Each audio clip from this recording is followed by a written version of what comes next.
Hi. Wait a second. Hi. Maybe I should have another kind of transition for this. I don't know. Well, uh, welcome to this actually super late stream. I was supposed to start 3 hours earlier. Had some difficulties, unfortunately. But let us just say that it's fine. Let us just hope that it's fine. I mean, the previous times that I've streamed on Tuesdays have been later than now. So, yeah, I hope that it's not too early then for those who are used to that schedule. Oh, what can I say? Well, I wanted the Tuesday streams to start a bit earlier and take a bit longer. They are starting earlier, and how long it's going to take, I don't know. Some time. It's going to take some time. That being said, next Tuesday is going to be July 14th, which, if you know about it, is the French National Day. It's what people in English-speaking countries would call Bastille Day. I mean, yeah. So that is something that will happen next Tuesday, and even more than that, my grandmother's birthday is actually on July 14th. So I will be a bit busy with that. So I might try to stream later in that evening, but there will be some delay. Yeah, don't know quite yet how it will be, but that is something that I can probably say with more confidence next Sunday stream. Anyway,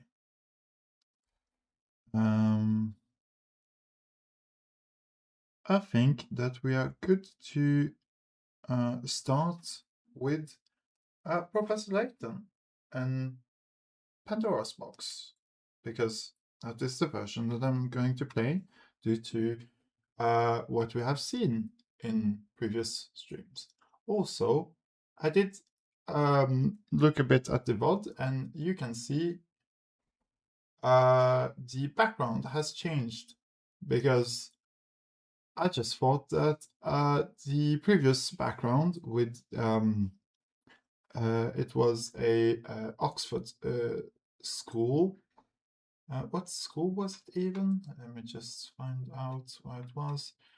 Actually, I can just show the picture.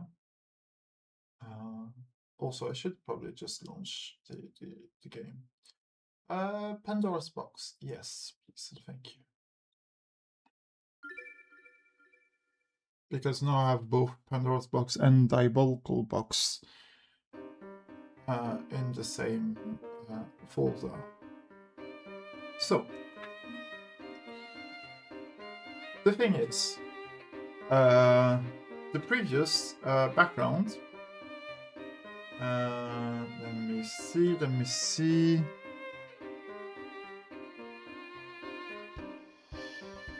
What?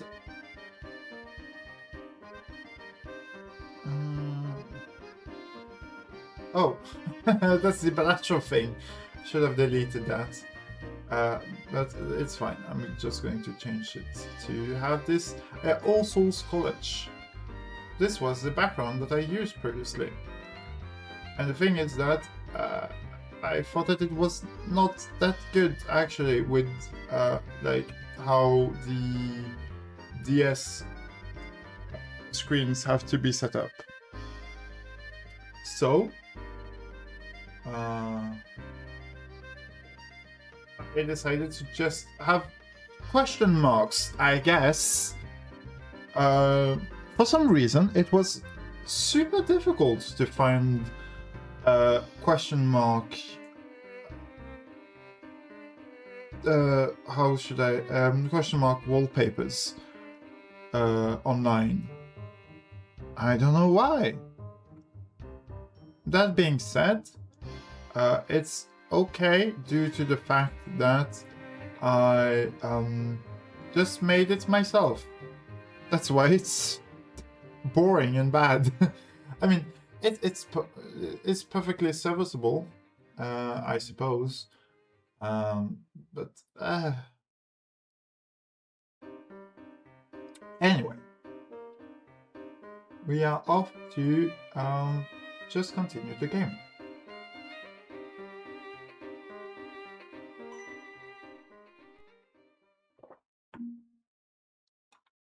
Yeah, the tree-line path.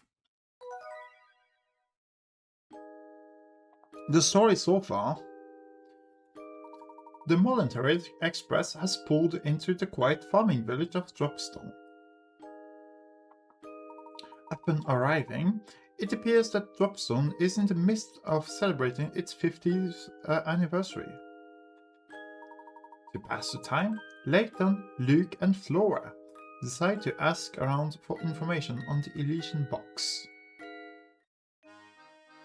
Yeah, and we did ask one random guy who was like, you've ruined the mood now. Fuck you. Here's a golf puzzle. Ooh, fine. It's a small house, but it's decidedly charming.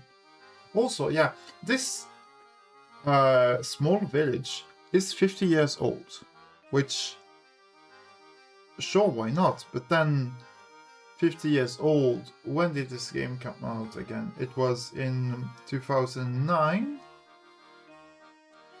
So, it's kind of weird that it looks, let us say, more ancient than like the 50s.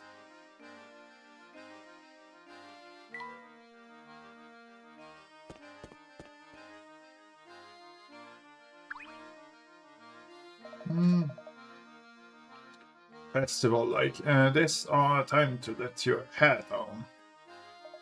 Believe me, if you're not having fun now, you'll get it tomorrow. Okay. We went on both the other directions, so let's just continue forward. Look at these dolls. No, this is what I call a festival. Yeah, also I still don't know how to voice Luke.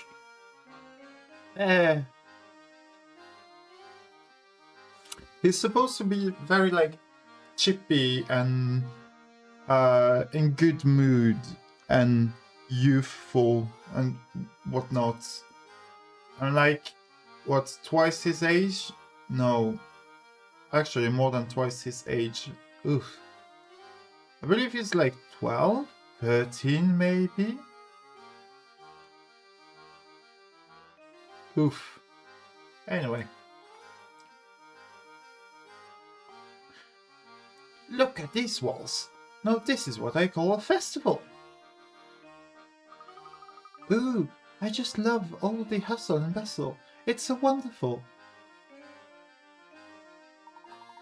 Shall we take in some more of the plaza sights then? Definitely. Professor, Luke, and Flora decide on a spot of sightseeing in front of the village hall. Also, not an Oxford comma. Sigh, big sigh. Hi. Oh, wait. Oh, that's... How do I make... Impossible. Sob, sniffle, parting with one's dear to your heart is even more painful than the tightest wig. When she was a child, I used to read to her until she fell asleep. Wait. I mean, I can paint you... isn't like draw me like one of your French girls? Anyway, sure. I can try to make a box actually. Let me just do it right now, actually. Foxhound, you've activated my trap card. I'm going to do something funny. I hope funny. Foxhound dots PNG. Sure, do that. Edit with paint. Oh, how big is it? It's big. Fine. That's perfectly fine. Add a window capture. Foxhound.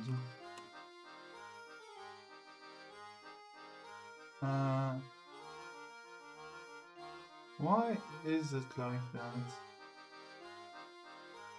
Huh?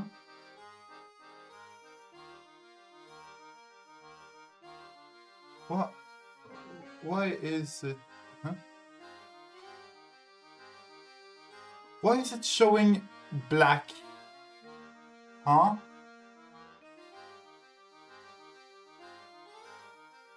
Wake up, babe. New fuck up just happened. Oh no. Wait, what am I sharing actually?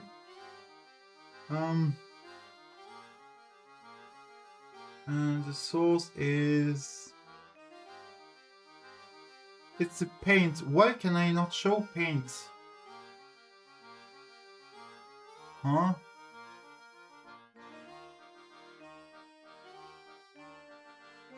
Properties. It's...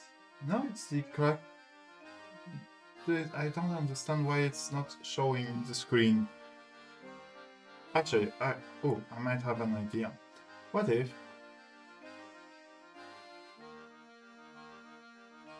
No?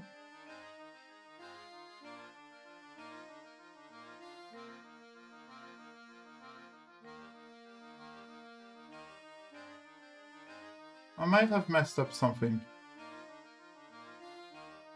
Oh well. Let's just pretend it didn't happen. Whoopsie. I wanted to try to draw you live. Because I'm bad at that, but I'm actually having fun when I'm drawing badly. Maybe I should do that as a stream one day. Just me trying. One of my specialties are seals, actually. Wait.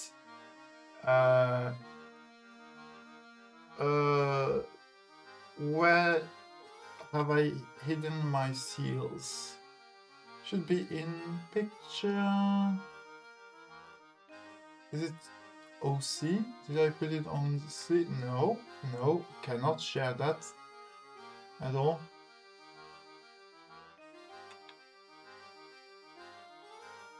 Sure, I can share that picture, I guess. Yeah, I mean, I could try to do that. Properties, this is going to be Yeah. This. This is actually a drawing that I made myself. Of a seal. Had fun making it. Like, I think that it was like a 4 a.m. seal. When did I make it? 5 a.m. Wow. I just like seals. Yeah, the seal of approval.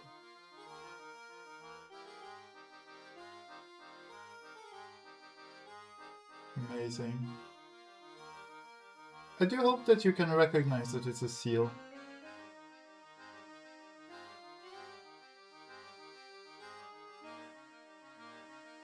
Just gonna have it in this little corner.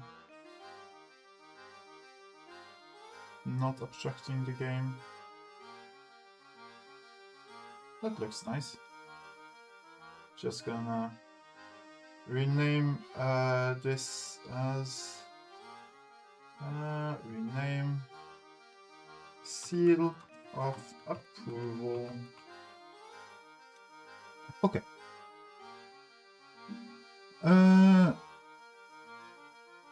I mean, the thing that I wanted to share, like on stream, would not have been like a spicy thing. It would just have been a silly little. Oh, here's my seal. Or like, wait. If I would have drawn you, it would have been. Oh, here's Foxhound. I'm not sure that I can draw spicy stuff. Making silly stuff I can try, but like making silly and spicy is very complicated skill.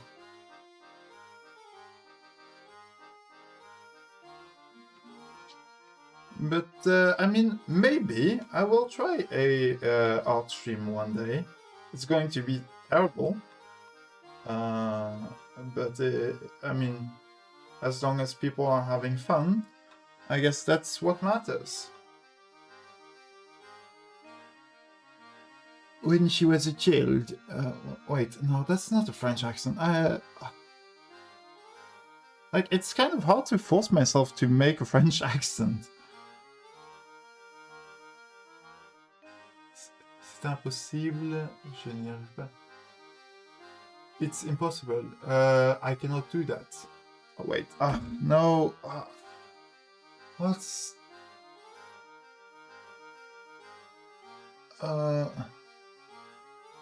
When she was a child, I used to read to her until she fell asleep. No. Okay, well, too bad.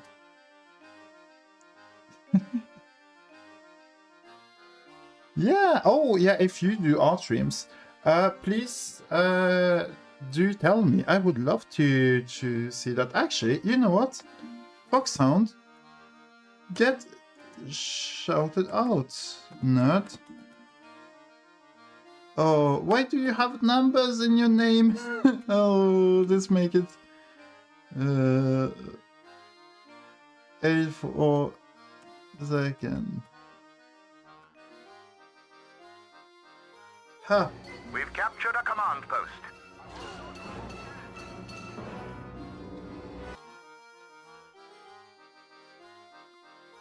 Huh. Did that clip cut short? Huh. Well, you've been exhausted lately? Well, I mean, that happens to the best of us.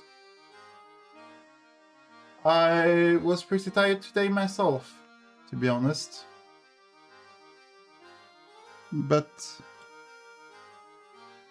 yeah, if you just want to relax now, like you're probably done with work for the day, so if you just want to relax and enjoy me being silly on stream.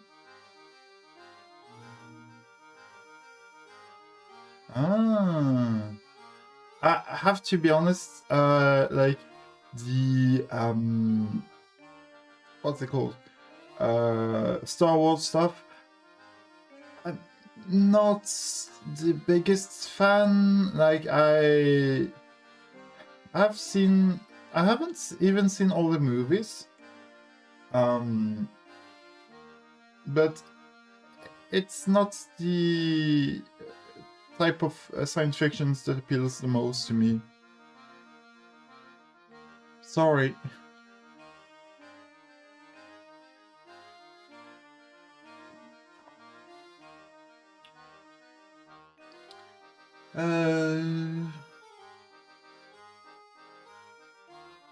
When she was a child, I used to read to her until she fell asleep.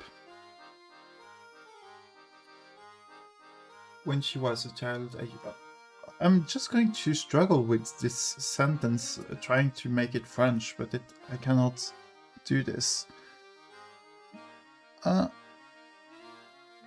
Okay, well, I mean, sometimes. Actually, that reminds me, do you know one IP that I actually love and hate at the same time? League of Legends. Because I've actually never played the game itself, League of Legends. However, I watched Arcane.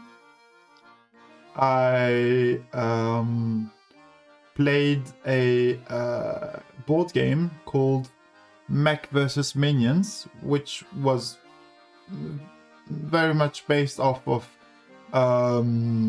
Clank.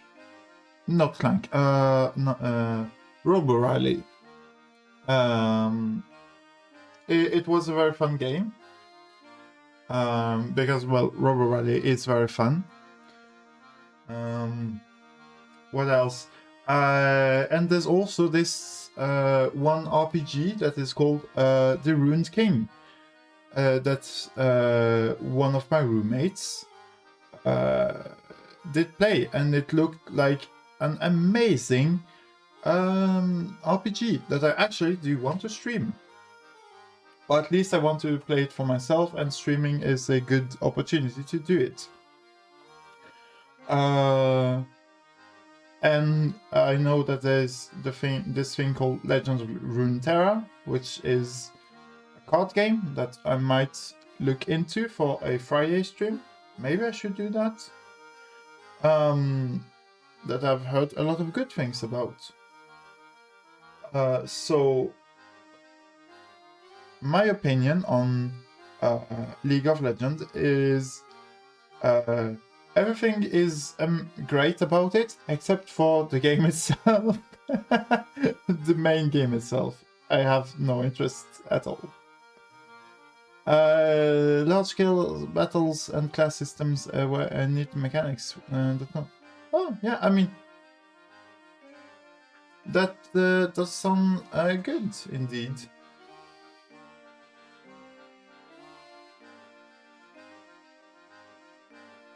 And, like, sometimes, as I said, there are some IPs where you are not that interested in the main thing, but things around it are great. So yeah.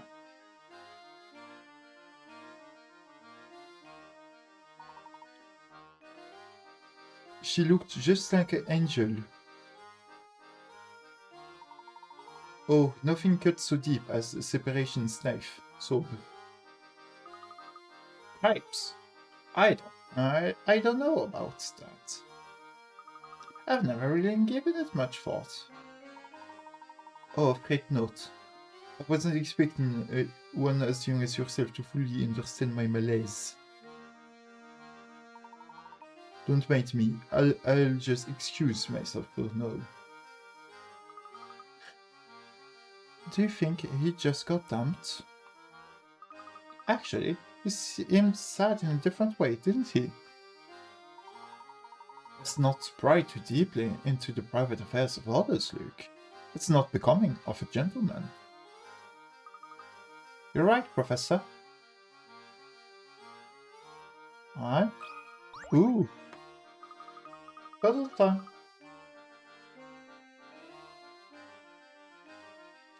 But just a question about Battlefront 2.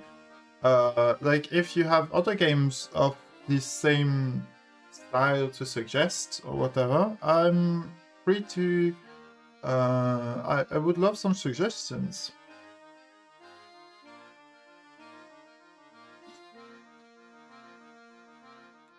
Hey, fellows. Pleasure. Wait a minute. Should I make like a nerdy voice? Hey, fellow. Pleasure to meet you. My name's Albert, and I'm beautiful Dropstone's #1 fan. Actually, he doesn't seem like too much of a nerd.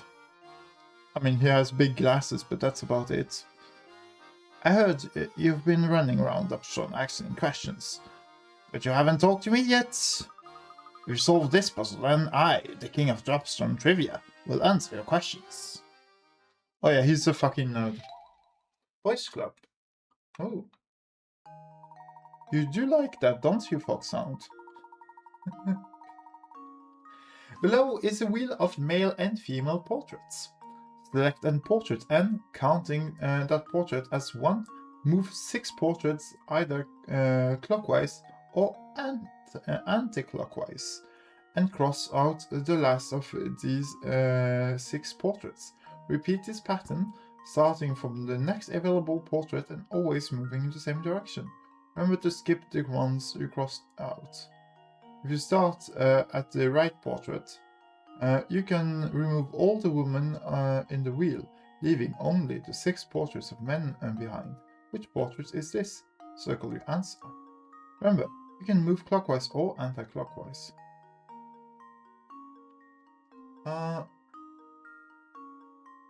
Flora? What are Flora and Luke doing here? Okay.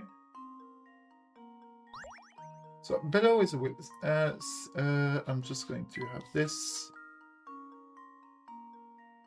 By the way, this is...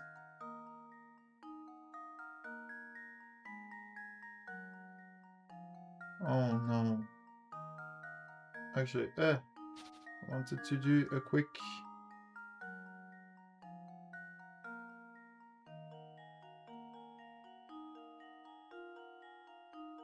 I wanted to do a fox thing, but looks kind of more like the slime blob, like Inkwell. Oh well. Select a portrait and, counting that portrait as 1, move 6 portraits either clockwise or anti-clockwise, and cross out the last of these 6 portraits. So let's say that I'm starting with Luke.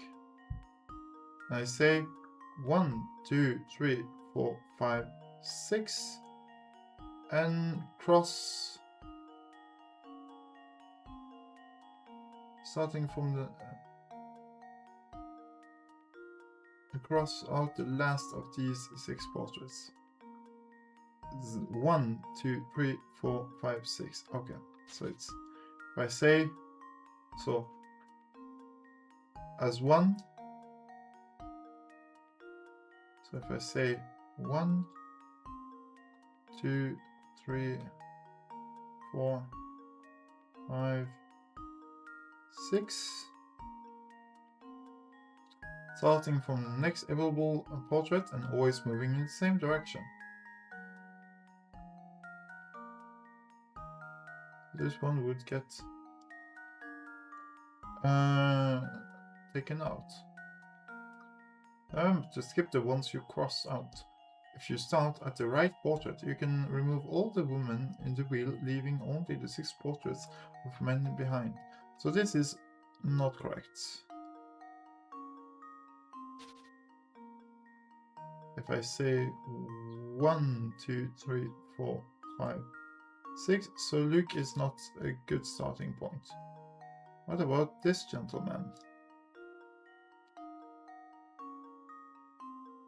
1, 2, 3, 4, 5, 6.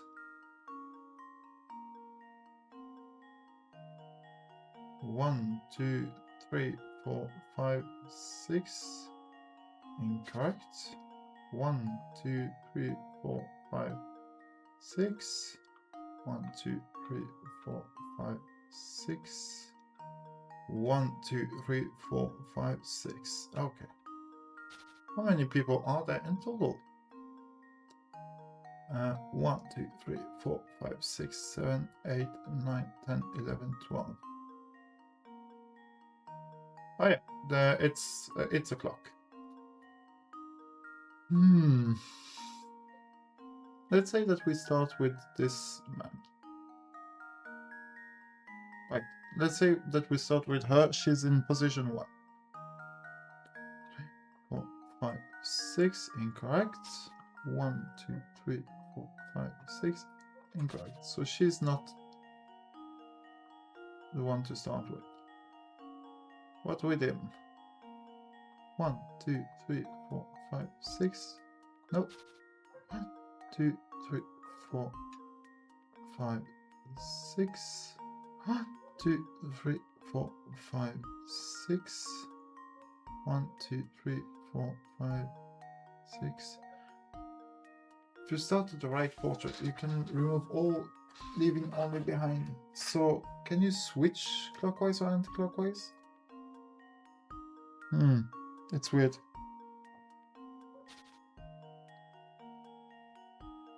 One, 2, 3, 4, 5, 6. No. 3, 4, 5, 6. No.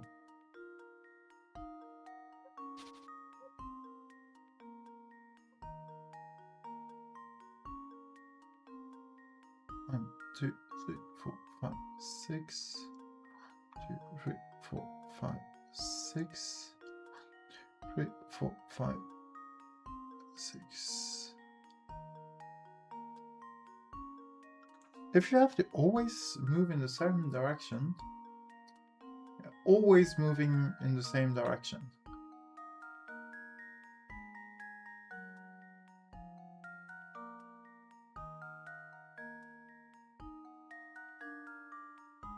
So with that in mind, we do want to cross these portraits out. And I think that the best way to do it is starting with you. A 1, 2, 3, 4, 5, 6. 1, 2, 3, 4, 5, 6. Perfect. 1, 2, 3, 4, 5, 6. 1, 2, 3, 4, 5, 6. 1, 2, 3, 4, 5, 6. No. But what if we move 1, 2, 3, 4, 5, 6. 2, 3, 4, 5, 6. 1, 2, 3, 4, 5, 6. 1, 2, 3, 4, 5, 6. 1, 2, 3, 4, 5, 6. 2, 3, 4, 5, 6. Perfect. Him.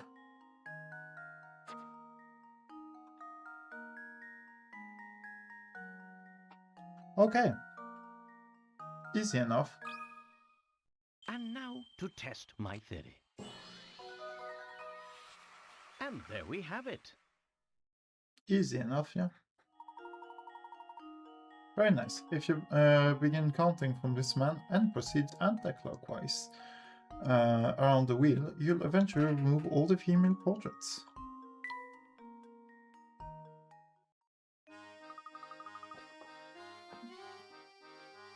Expertly sold. It gave me chills. It really did. Okay, ask away. I've got any answers about the village or its history. I'm your man. It's slightly off topic. Do you know anything about a relic known as the Elysian Box? You may have heard people referring to it as Pandora's Box as well. It's hard to believe, but you've gone beyond my area of expertise. I've never heard of the thing. What I can tell you is that all the people in this village jump at the very mention of the supernatural. From what I gather, it seems they have some connection to the village in the days of its founding. I mean, people who are like old enough should have been older than this village. Like 50 is not that old, actually. Unfortunately, that's all the info I can really give you on that subject. Sorry to let you down. Actually,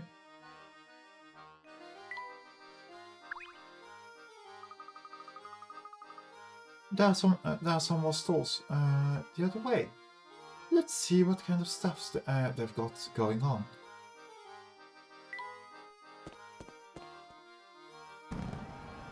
Celebration! Wow! Look at all these gigantic coal balloons! Remember when you could have like helium balloons? Is that still a thing? I've not seen those in years. It looks like the village. It looks like the villagers are setting up for the livestock competition. Livestock competition? That sounds like fun. Yes, I certainly like to see the competition myself, but it doesn't appear quite ready to start yet. While we're waiting, can we go and see more of the village? Certainly. We can return later when the competition commences. Yay! The professor, Luke and Flora decide to walk around until the livestock competition starts.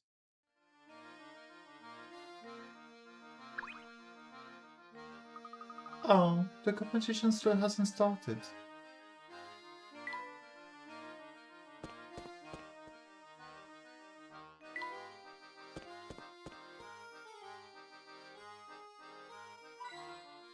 Yay.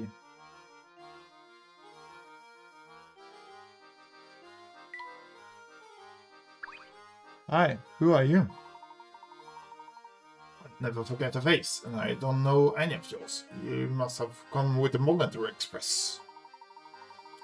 That's your new in town. Let me clue you on a few key facts about Dropstone. I know you're interested, so don't act so all bashful and reserved on my account. Listen, if you only know one name in Dropstone, make sure it's Mr. Anderson's. Not only is the man swimming in money, but he basically runs Dropstone.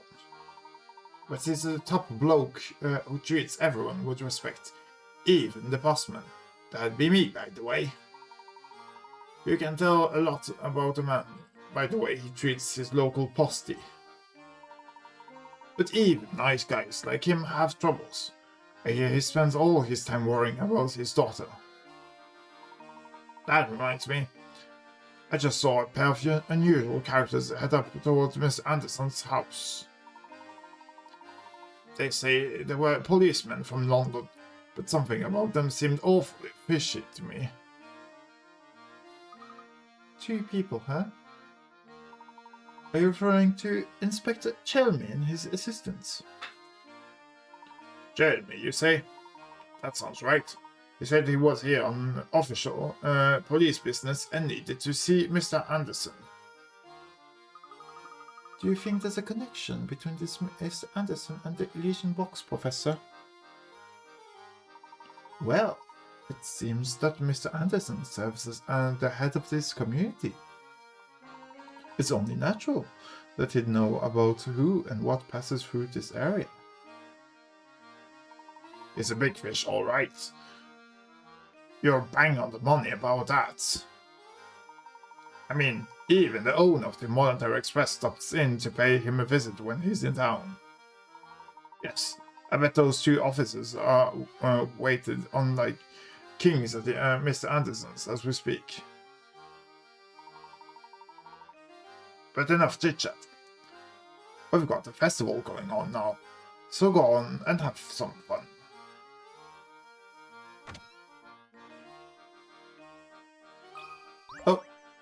kitty. This cat sculpture is certainly expressive. Yeah, he's a cute one. Oh, if you like cats, Professor, I've got just a puzzle for you. Crazy cats. One of the 3D color picture A, B, or C is the same. Okay, it's just the same puzzle as previously. The only difference is that the picture on the far left, this content flipped left to right, and its color inverted and changed in background.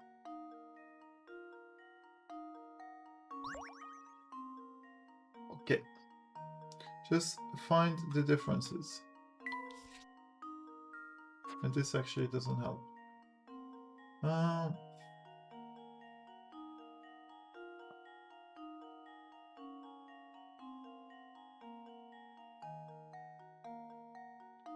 Something about the stripes. This one is smaller. Doesn't seem like it's C.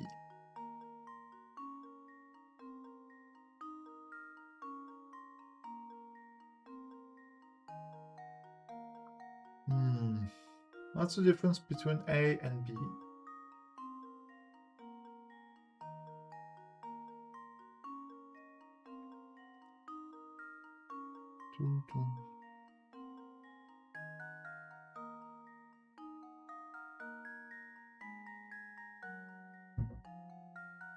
What is the difference between you two?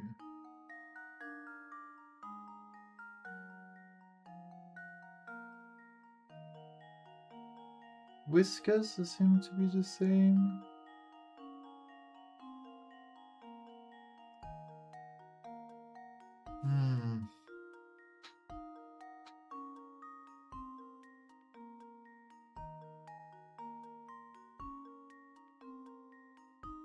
I don't see something obvious coming out.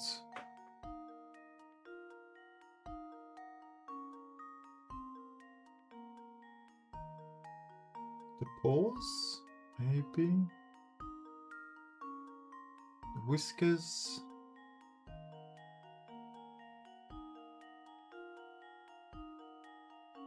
Whiskers seem to be the same. Paws seem to be the same.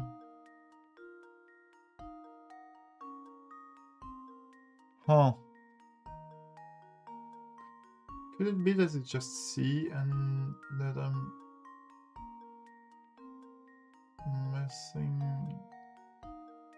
being messed with?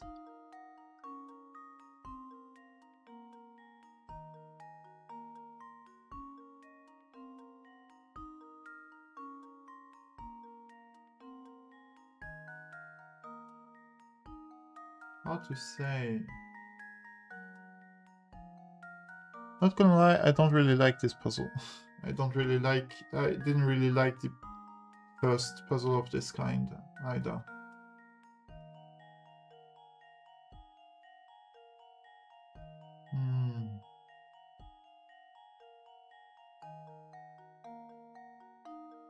Kinda want to just take a gamble between one of these two.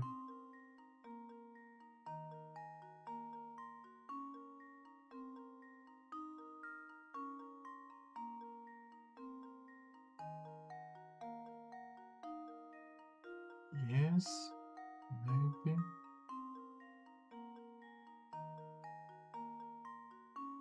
Because the size of the strip, yeah, seems to be the same for both of them. Whiskers are the same, paws are the same. The color pattern seems to be the same.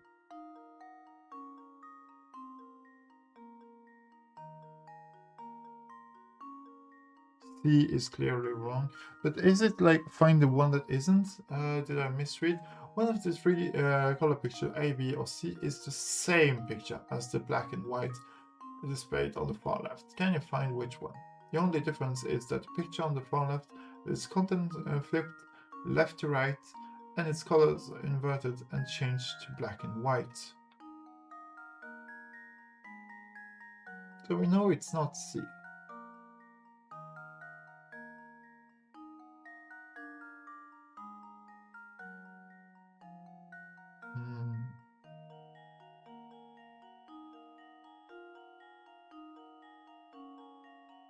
almost want to use a hint on this one.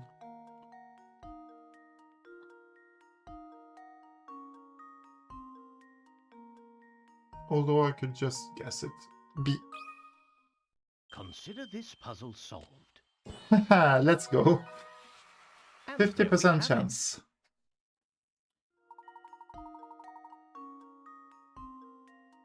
What was the difference with...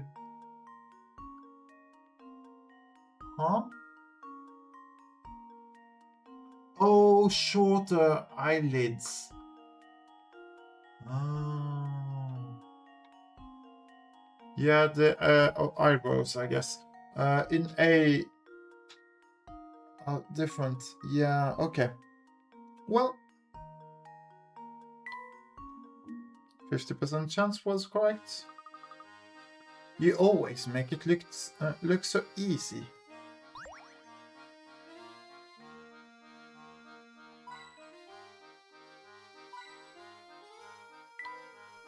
This is quite a variety of paints.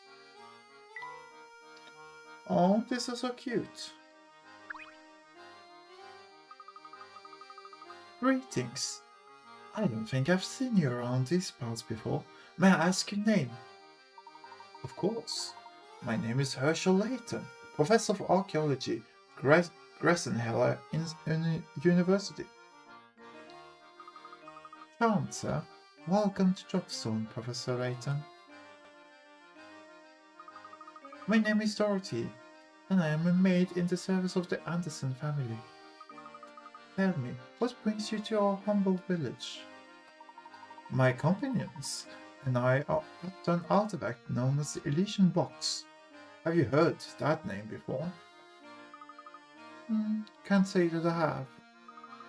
But the master is quite knowledgeable about curiosities such as that. The master, madame? Oh yes, excuse my thoughtlessness. I keep forgetting you're new here. You see, adventure, there's not a single resident of our village who doesn't know Mr. Anderson. See? Well, if it's possible, we'd be very grateful for an audience with Mr. Anderson.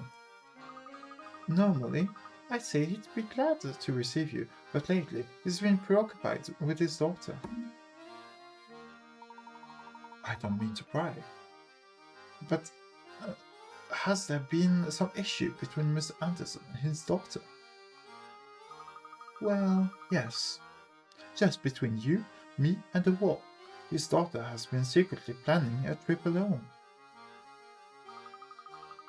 Secretly planning a trip alone? I hope she's not planning to run away. What's worse is that the master has started to suspect something is going on behind his back. After much discussion, we servants have decided to give her a warm send-off. So you're in support of allowing this girl to go off on her own. Why is that? Because the purpose of the trip is to fulfill the wishes of the young lady mistress's late grandmother. I see. May I inquire as to what those wishes might have been? Well, I myself have only heard scraps of this story from other people, so I can't say much. But whatever the request, it's one of that the young mistress seems to feel is so extremely important.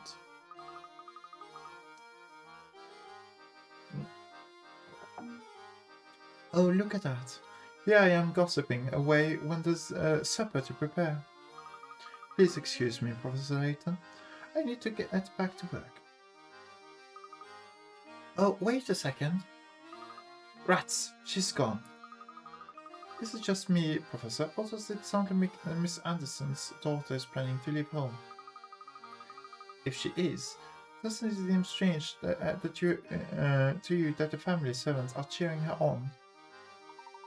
Yes, very. And think about the consequences should Mr. Anderson find out what's been going on. The servants must have a truly solid reason if they're resolved to keep a secret like this. What could that possibly be? I'm getting the feeling Dobson isn't as ordinary as it looks. You're not the only one, Luke. But enough speculation. Let's go and explore more of the village. Okay, Professor. Oh, wait. Actually, could this be? No, okay. Just the corn.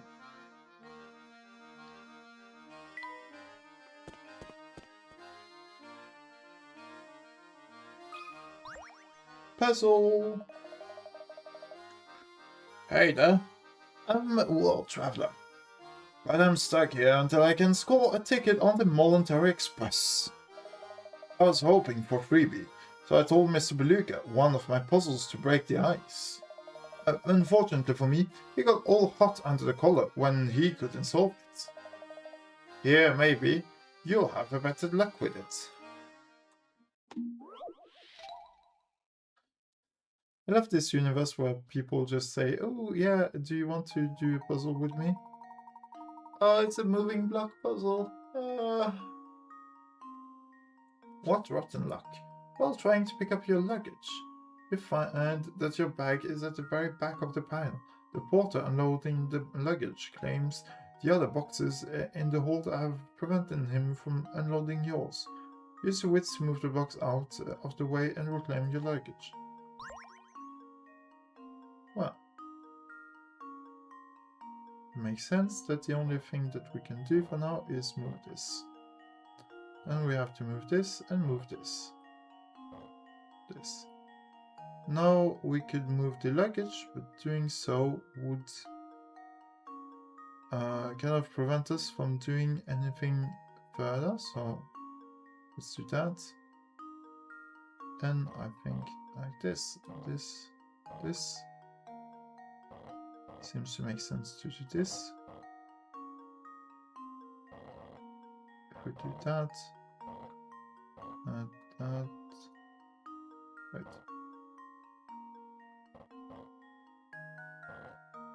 Perfect. Easy. This should Hi, do the Sheppy. trick. Ha! Wonderful. Wonderful. Be sure to show the porter how much you did it, how you did it, so that he can get your luggage for you next time. Welcome to me doing puzzles.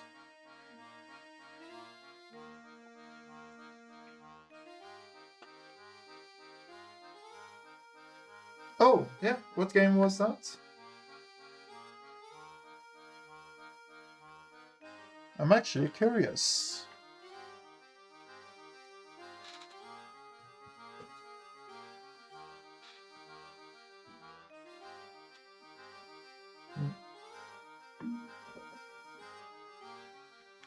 You're a clever lot, aren't you? With people like you around, maybe we might actually solve the mystery of the Voluntary Express. People say that the train occasionally makes a stop at the Phantom Town found on no map. Mindustry. Wait a second, let me look that up.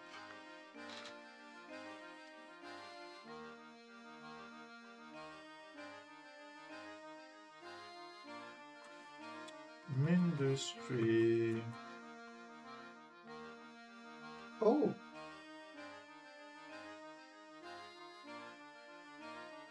Looks more complex than what I was doing.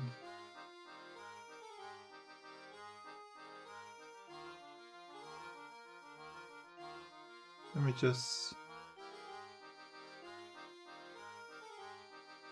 save image and show it.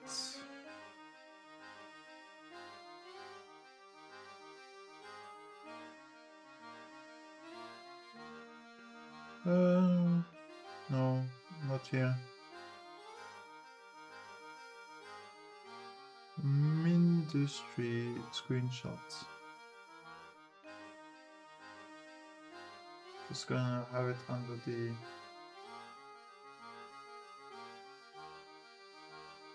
The seal is over all this stuff.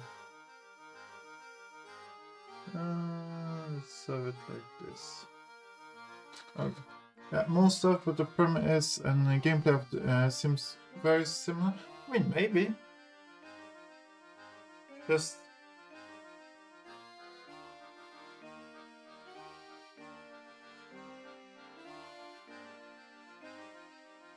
I mean, I guess that Shapes was a bit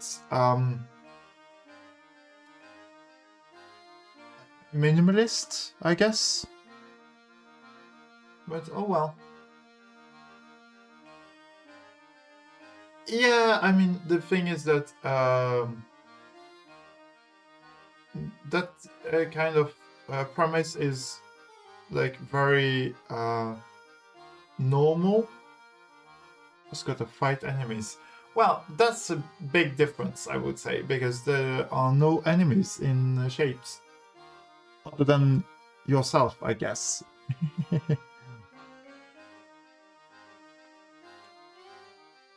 But maybe I'll try it out.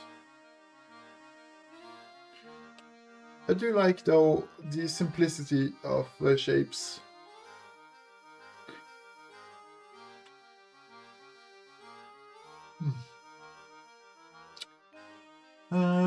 People say that the train occasionally makes stop at the Phantom Town found on no map.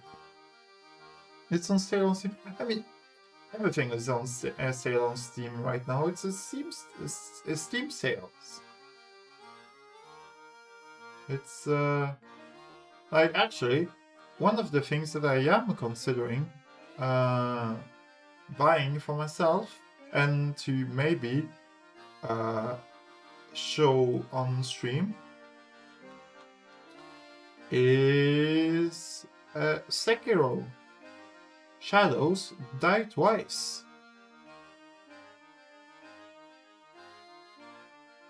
Because that is a game that I've been wanting to play for years. There's also for card games, Sultan's game that I am interested in. There's Tunic, there's Deck of Haunts, another card game.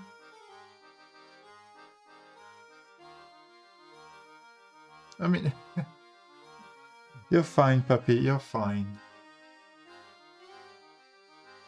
Get pets, though. Booyah!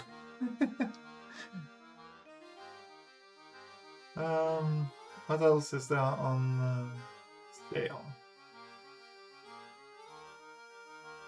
Ooh, Route Highlands and Landmarks is on sale. That's cool.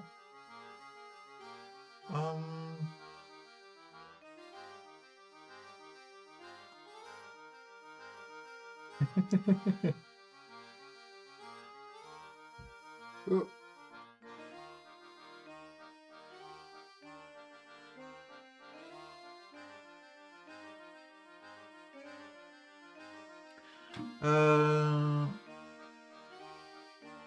I'm actually super glad that I decided to have the ads just be like 30 seconds instead of 3 minutes. I'm much better. I feel much better about that. There's a lot of things that are on sale that are looking pretty cool. There's Rhythm Doctor that Ursa has played a bit and that looks amazing. With music by, among other people, Patricia Taxon, I believe is her name. That's Disco, that Paula did something about. UFO 50, that Paula played, that's Cider Martin played. There's, speaking of Cider Martin, there's also another Crab's Treasure that I'm actually super interested in. Actually, I'm adding that to my to buy list because I kind of need that. There's Melatonin, which could be very fun. Like, I do want to play some rhythm game.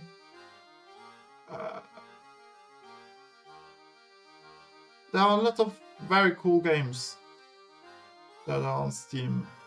right now on sale. Irony. Oh, yeah, I believe that Bonehead, Bonehead and Schooly did stream that one. Apparently it's super good. I kind of need to get back to like roguelikes that are not deck builders.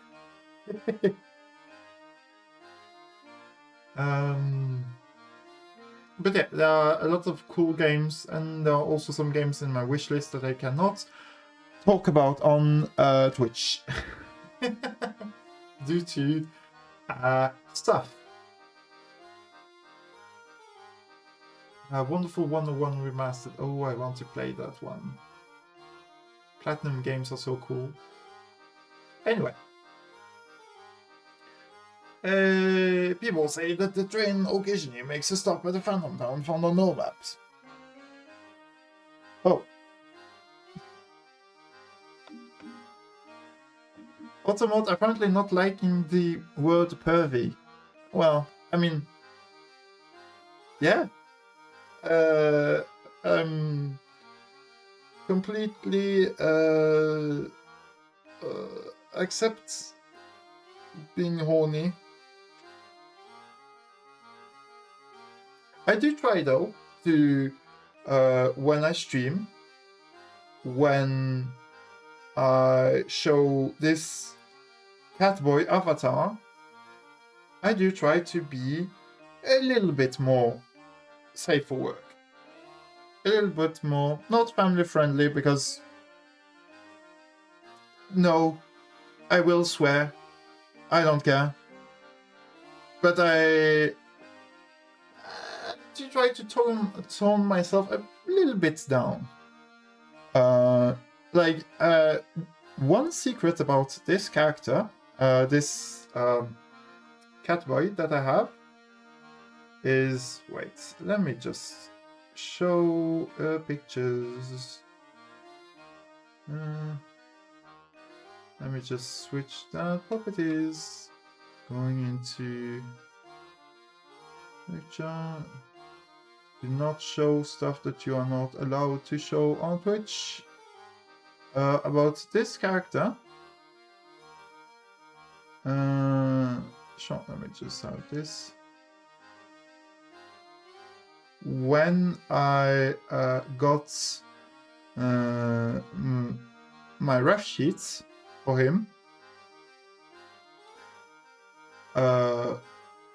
one thing that I really wanted to make sure was that it was 100% safe for work, because it would be my avatar on it was even before I was on Twitch. It would be my avatar on Steam, on Discord, on social media, and so I wanted him to be 100% safe for work. So that. And also one of my emotes, this one, is actually kind of a rework, because when the artist that made it, it was like a friend, it was a gift, it was free, so I should not complain at all of having free art. That was super nice of him. But unfortunately, there was some kind of naughty context, I guess, to why he's blushing like that. And I was like, please do remove that. And the artist was very understanding and took away the naughty parts. So now it's just, this character is blushing. It's cute. You can interpret it in a naughty way if you wish, but it just is blushing. He's happy. He might be a bit horny, but we won't see anything about that. Anyway.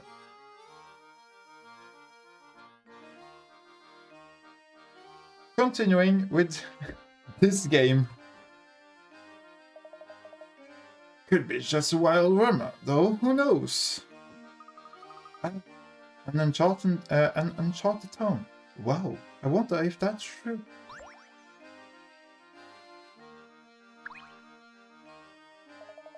Yep, a ride on the Molotov Express costs more money than I can scrape together. See, I'm a rambling man. If only I could afford to ramble by luxury train.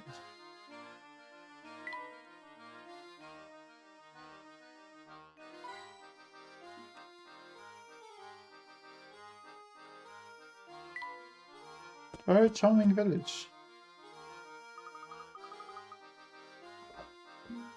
Wow, look at the size of that mansion. I bet you could get lost in there. It is impressive, to say the least. I'm sure that massive manor belongs to Mr. Anderson. So that's where Inspector Chelmy and his assistant went, right? I like to see this place for myself. Can we go and take a look? No, for now I think our best course of action is to gather what information we can in the village. Besides, I imagine that the Andersons already have their hands full with their current guests. Houses built on the waterfront are so refreshingly cool. Well, yes, they are. However, remember one thing. Mosquitoes do lay their eggs in still water. So that is why you will often find mosquitoes around, like, rivers and lakes and small ponds. They thrive in humidity. That is, okay, so people complain about the heat wave in everywhere else than Norway.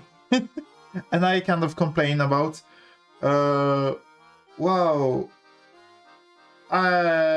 yesterday, like just, what is it, like 20 hours ago, something like that, when I went home from my commander thing at a bar, I had to actually have a jacket on me. It was like 12 degrees Celsius. What the hell? What happened? Why is the weather like this here? Why can we not have warmth?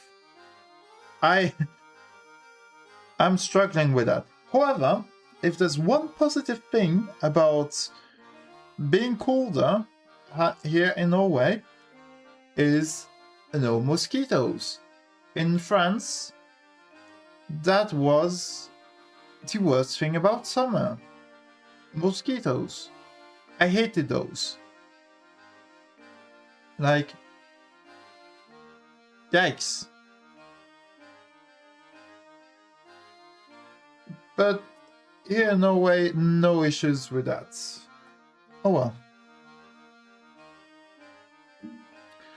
Anyway. Give me your puzzle.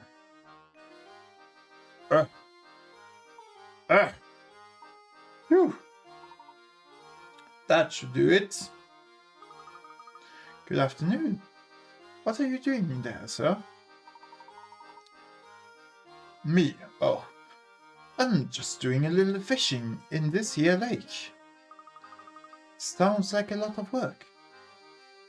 Have you had much luck? Actually, that's a good question. Now that I think about it, how many have I managed to catch today?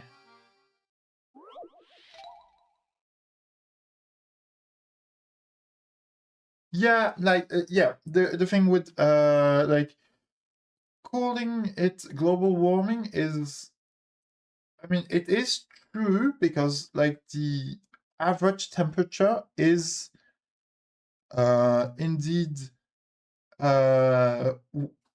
becoming higher. So globally, it is warming with time.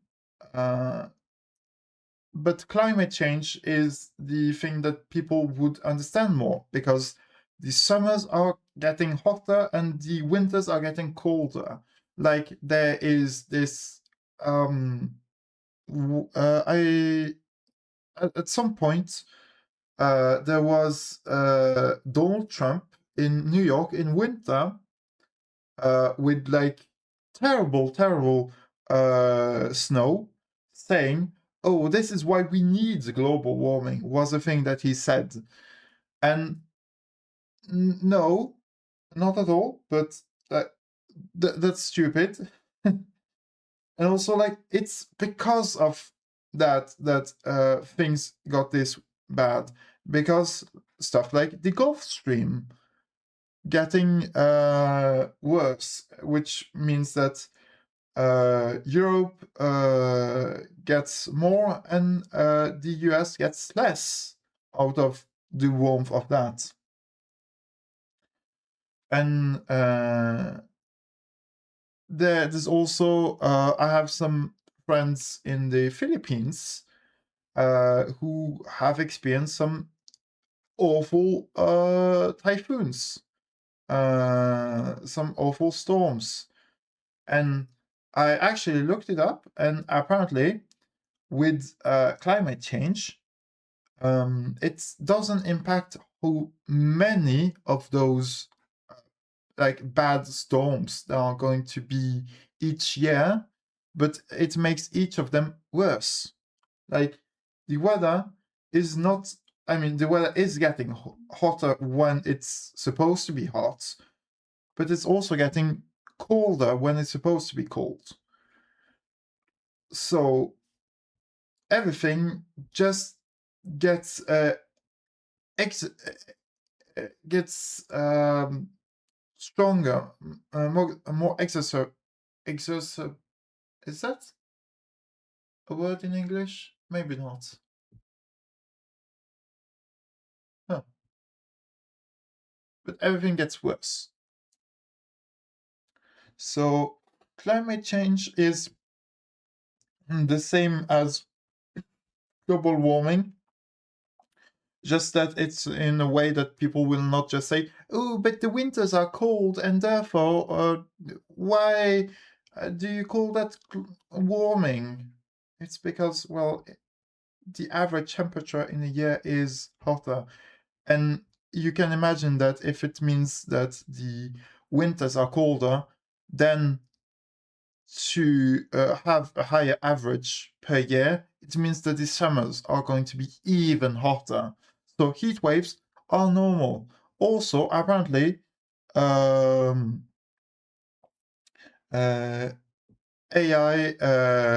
data centers are just making it worse, and also wars are making it worse due to carbon getting released in the atmosphere.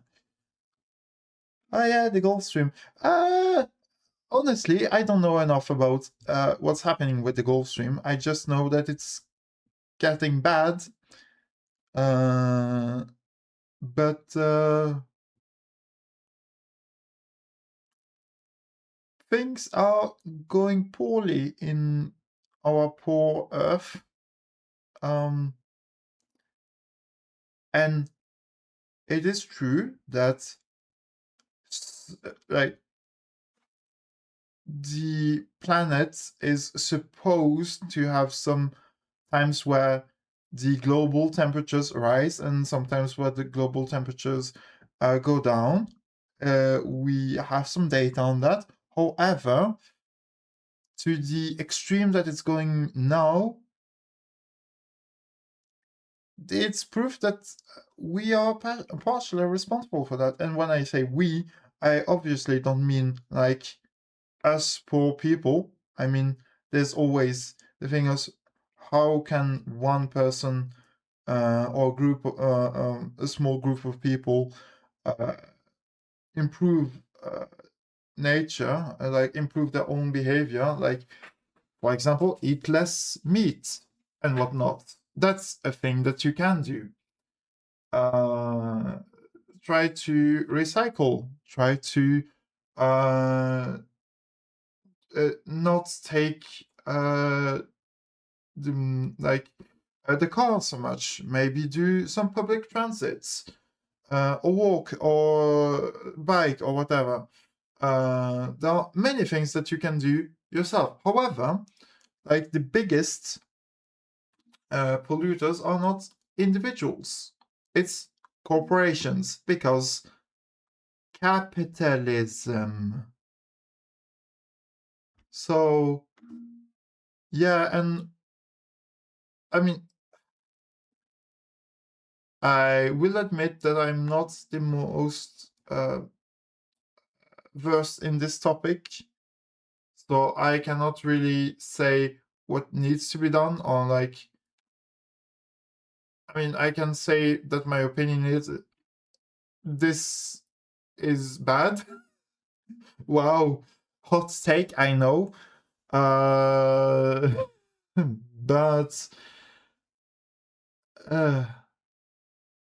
one bad thing also with climate change is that for some reason it's political. Why? Why is it political to say, I don't want my planet to die? I don't want deforestation. I don't want the summers to be hotter and the winters to be colder. I don't want the Gulf Stream to die. I don't want overfishing. I don't want all of these awful things.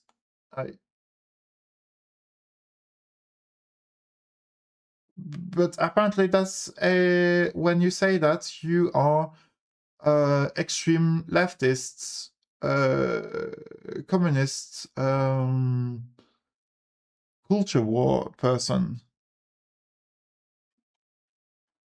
Okay, sure, if caring about the planet is being a communist or libtard or whatever they want to say, sure, I guess I am that. People also, yeah, like selfishness is an issue. Like, actually, sorry, I think that I'm actually going to cut it there, because if I continue discussing this, I might just go into stuff that I don't really know how to talk about in a clean way. So I will just say, yeah, the planet is fucking dying.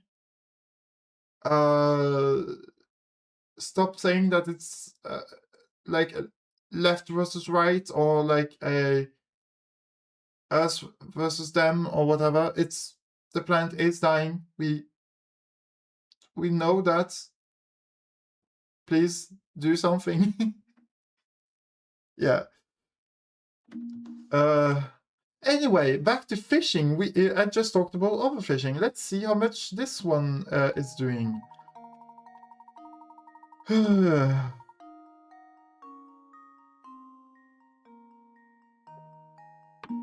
A large net has been cast out in a pond to catch some fish.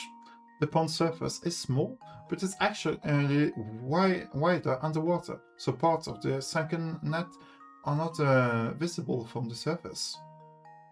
Assuming that there are no tears in the net, and that the whole rim of the net is constructed of a single length of rope that ends on the shore, how many of the fishes visible in the pond will be caught when the net is pulled up? Huh?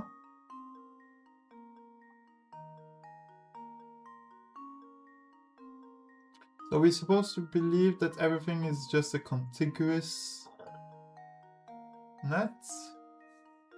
The pond surface is small, but it's actually wider underwater, so parts of the... Oh, yeah, okay.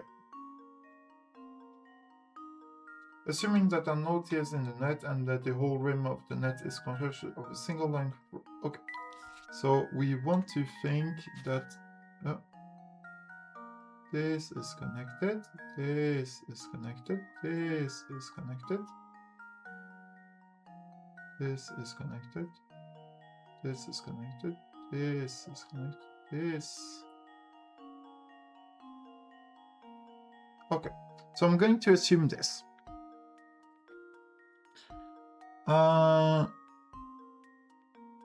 So we are going to just count everything that is inside of this. 1, 2, 3,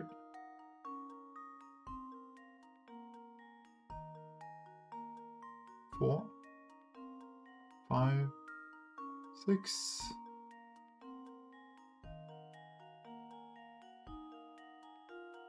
7. I'm assuming that this is the correct answer. Just leave it to me. Yay! Counting! Layton's apprentice strikes again. That's right. To solve the puzzle, you need to imagine how the unseen parts connect. Yes, that's what I did.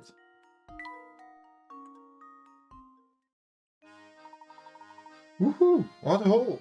Tonight's I feast like a king. I mean, one fish should be enough for one person. You don't need to, like, have that much. The view from that mansion must be of this world, out of this world.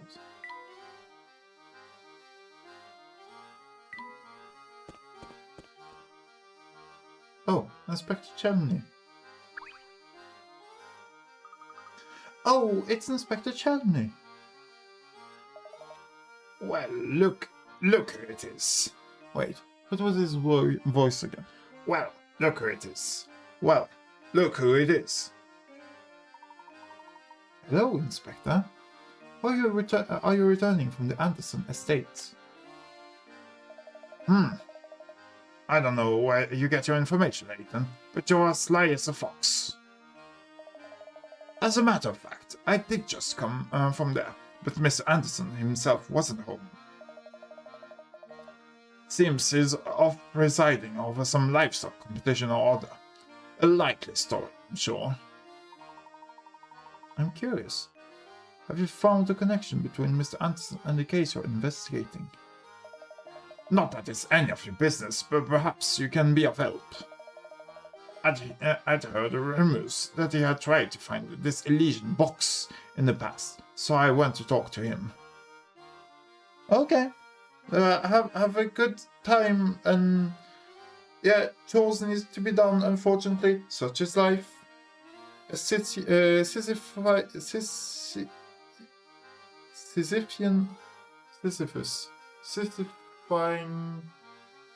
circle?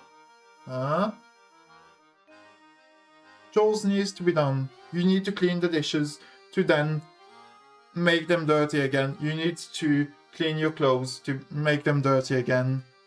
You need to clean your house to make it dirty again. Oh well. Sisyphean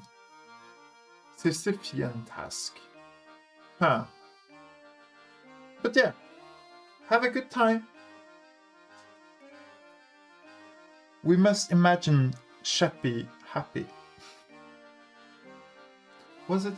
One must imagine Sisyphus happy or smiling? I don't remember. But when I got to the house, the butler told me he wasn't home and that I should leave at once. Can you believe it? Mind you, I wouldn't be surprised if he was just pretending not to be at home. I went out of my way to go up and see the man. The least he could do is offer me a cuppa. But why would Mr. Anderson be interested in the Elysian box in the first place? It's anyone's guess, Luke. We won't know more until we can ask him in person. In that case, I suppose we should head over to the livestock competition Mr. Anderson is judging. Fine. Let his barren ship roll around in the mud with his precious coals. I shall be elsewhere. As far as I'm concerned, the whole thing's nothing more than a frivolous distraction for the rich. I can only assume his obsession with the box stems from the excess of time and money on his hands. If you see anything that might help this investigation, report it to me straight away, you hear? We are always happy to cooperate, Inspector. Now please excuse us. Fine, off you go. Come along, Barton. I've got work to do. Oh, yes, sir. All right. We'd better hurry back to the competition's ground. The professor, Luke, and Flora decide to return to the site of the livestock competition. Puzzle time.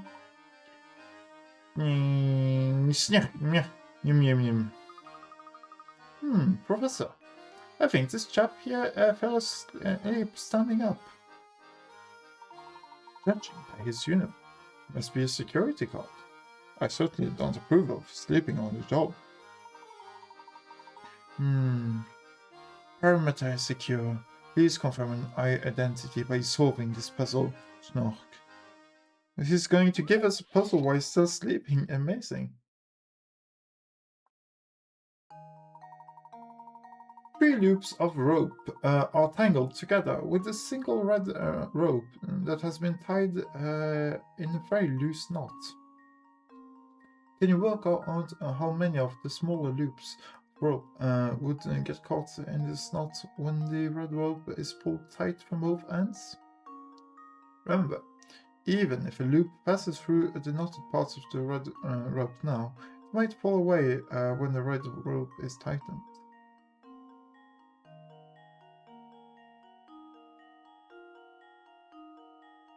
Okay. So, how many of the smaller loops?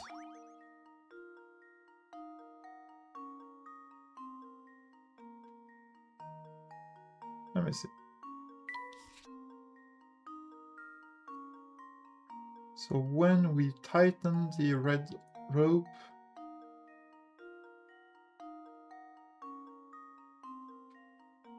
we can be sure that it will form a knot. Okay. What happens to yellow? Is there a way for yellow to get out? Well, is there a way for green to get out? Actually, yes, there is. Green is not going to get angled because it's actually not connected with anything else. I mean, you can just take it out.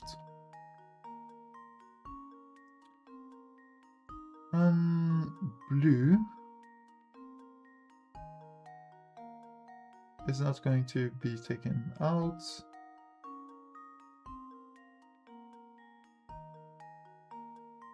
What about yellow?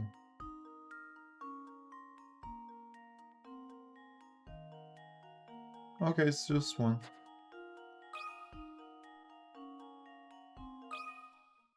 Consider this puzzle solved. Oopsie. Well, I suppose that's one Make sure to possibility examine every eliminated. detail. Well.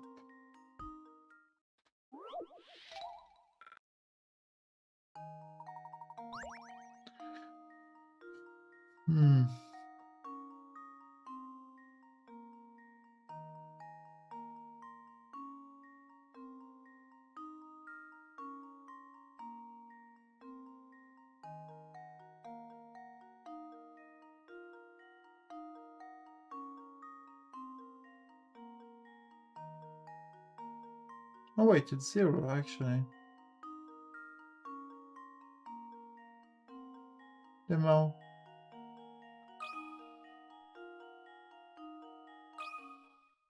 This should do the trick. Wow, Ha! Wonderful. good thinking. Not a single loop rule, yeah. Right hand circumvent. Well done, Sir Snore.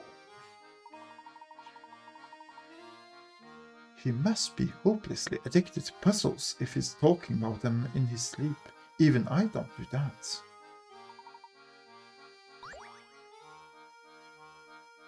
Imagine being addicted to puzzles. ML.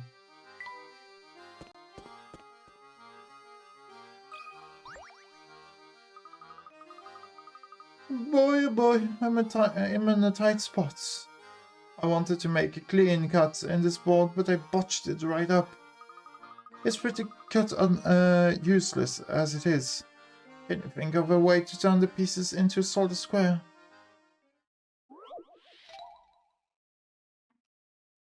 Okay. Here we have an oddly shaped board. Since this board is rather wildly unwieldy as it is, you've decided to cut it into two pieces and rejoin these pieces to form a square, assuming you aren't allowed to flip either of the pieces over once the board is cut. Where should you make the cut in order to make the square of the pieces?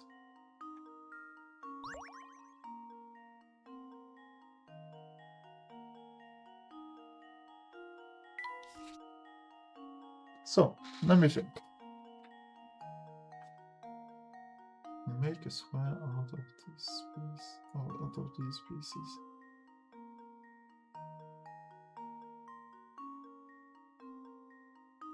I mean, if we do this, we can move it. Actually, wait.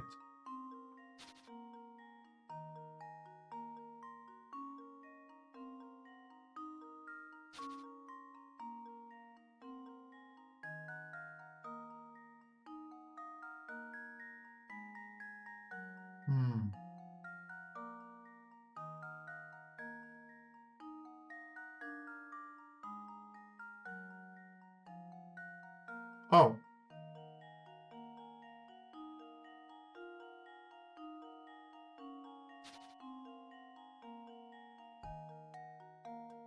Like this.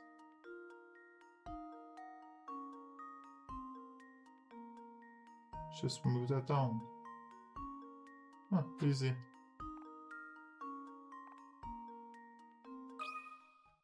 Consider this puzzle solved. A true gentleman leaves no puzzle unsolved. Yeah, like that. Easier than it looks, isn't it? I don't know, it was pretty easy.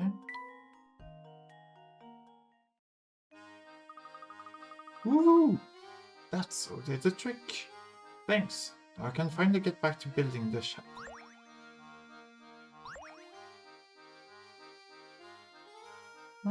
Actually... Oh.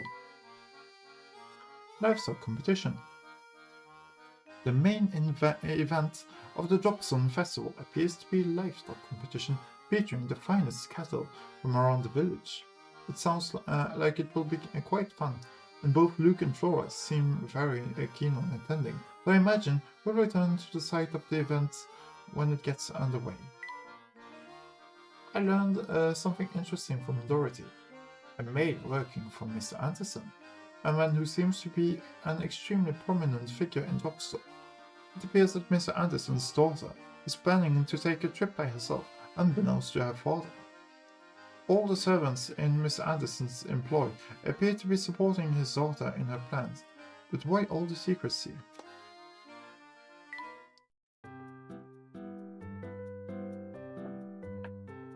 Okay.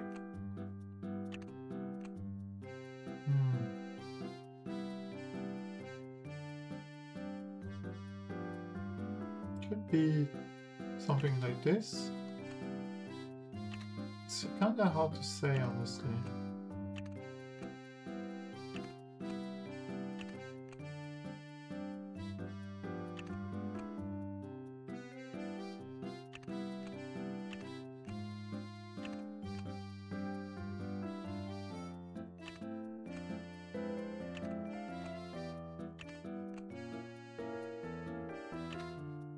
Actually, I'm going to assume something like that. Due to the circle here, due to the shapes going a bit like this. Maybe, who knows? Actually, I want to train the hamster.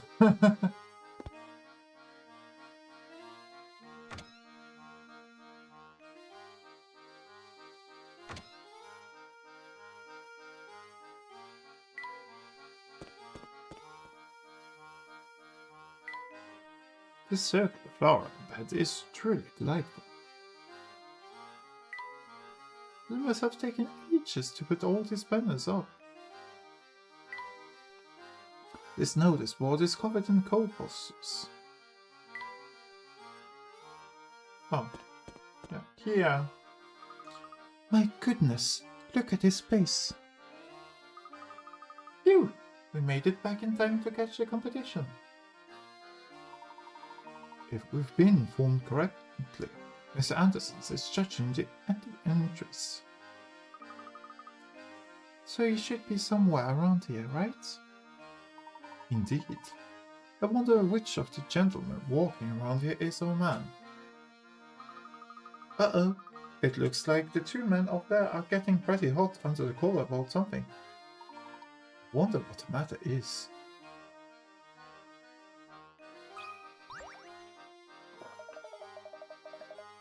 Just look at that mangy height. Anyone with 2 eyes can see this, that's no bovine of mine. I know what's going on here. Someone swapped my price code for this low-class heifer. Well, what do you want me to do about that? Can you at least point out which cows are yours? Now, how do you expect me to do that? Oh dear, this is going to get ugly. What's wrong, mister? This fella over here seems convinced someone swapped his pride cow for another cow. I'm telling ya, that ain't no cow of mine. My girl was perfect from horns to tail. See what I mean? There's just no convincing him. We can start the contest with him carrying on, but I don't know how we can clear this situation up. I'll take care of this. The cows are sure to know if any monkey business has gone on. Of course. Why didn't I think of that myself? I leave this one to you, Luke. Excuse me, ladies. Can you help me? Can you help us out here? Well, I see. Moo, moo, moo. Did you find anything of use? I certainly did. If I had to sum a conversation, it goes something like this. Wait, what? Misinformation. 5 cows are grazing at the festival. Luke, what the fuck are you on about? What's going on? 2 of them are true moo cows, breed that only tells the truth. Sorry. Yes, a breed that only tells the truth, of course, yes. The other 3 are Noe cows, a different variety that always lies. Use the following statement from each cow to work out which cows are liars. Touch the letter to mark it with an X. Okay. A says that the... Okay, so according to A, this one lies. E isn't no way if I ever seen one. So if A says the truth, so that's so if A is T, D is N, and if D is N, E is T. E is T, then B is T. So B is not. This is not possible. So A lies. Since A lies, D says the truth. Hi, Ursa. Welcome to the classic riddle of one of us always tells a lie, and the other always tells the truth, but in co-form. Oh, too bad that Foxhound isn't here anymore because milking and whatnot. So D says that E lies, and E says that B definitely not a true move. Wait, what? Wait, I might have been mistaken. Okay. Let's say A is T, then D is Ni. If D is N, then E is T. E says B not a T, so B is N, and B says, oh no, C isn't a true Mukau. Oh no, C isn't. So it means that it is, which means that it's not possible. So this is an N. So this is a T. Wow. They're coming in and swinging directly at the puppy.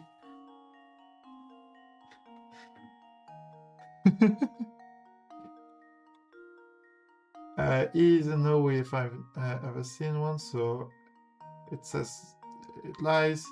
E says B is not a true move, so it is a true move. And B says, okay, so it's no, yes, no, yes, no.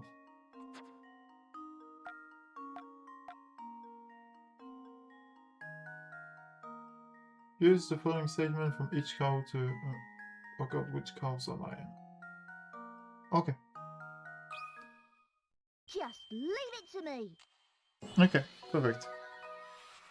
Layton's apprentice strikes again. The drama of one furry calling another furry stinky. Oh, also, hi Ursa for the 5-stream streak. Wow.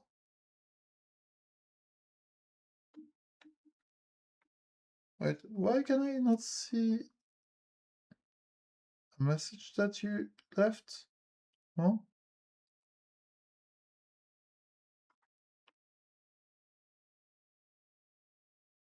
Did you leave a message? Oh, okay, you just said it.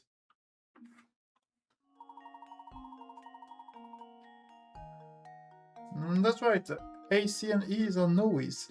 If you assume each code to be a Noe or a true move and run through each of the code statements, you'll eventually realize that the only time there can be 3 Noes is... yeah, I know.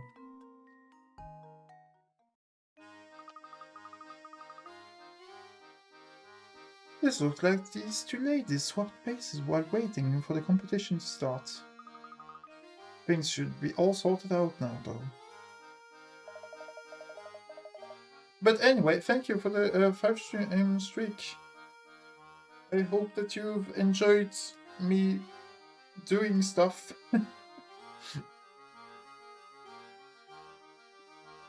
Oh, you betcha. Look at that build, that lustrous sheen, that soulful gaze. That's my cow, no doubt. Actually, let me just look pictures of cows, because remember, those are actually very nice looking creatures. Cow.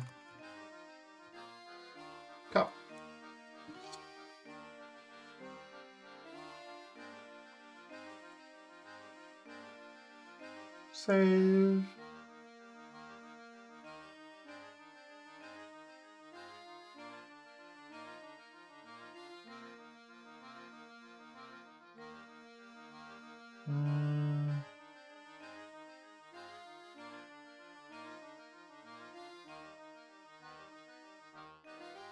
Cows are looking nice.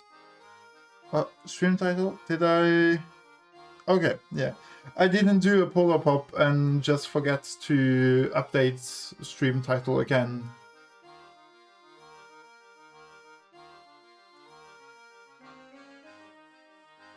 Oof.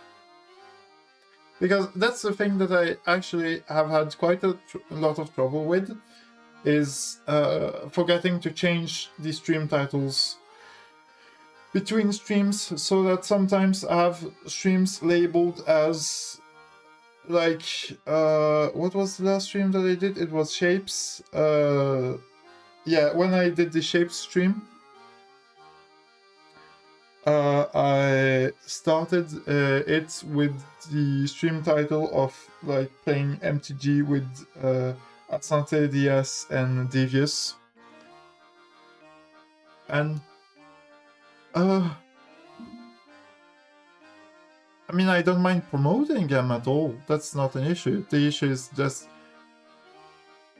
that kind of fucks up with the VODs and with promotion of the stream,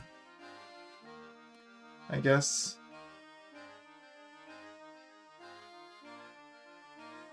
That's my call, no doubt. So everything's okay then? Better than okay, kid. With my darling back, I'm a shoo-in for that blue ribbon. Thanks. Well, Luke, you certainly have a way with animals. If I remember correctly, Luke does indeed have some special connection with animals that is explained in the in that one prequel game, the first prequel game. Oh, it's nothing really. Hehe. Look over there, you two. They're about to announce the winner. Already? I thought that the competition barely started. And the winner of this year's Dropstorm Dairy Crown is...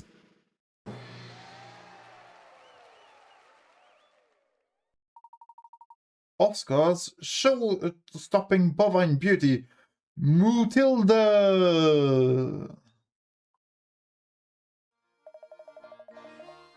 And... Clappy, clappy, clappy, clappy. Actually, should I have a soundboard for this? Maybe? Things to think about. But, golf claps all around. I don't know why they have... Why they want the cows to have moo puns. But I mean... Sure, why not, I guess. Hold on now. You mean to tell me my sweet behemoth... behemoth... It's also funny, like... come on. Didn't take first place. You shouldn't have swapped your callback, Clabber. If you'd kept quiet, you'd be the winner, eh? I was robbed! Robbed! The competition must have been rigged! Rigged, I tell you! Fake news!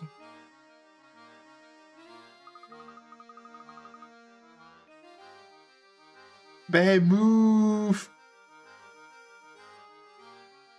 Oh, fuck, now I'm thinking about Final Fantasy.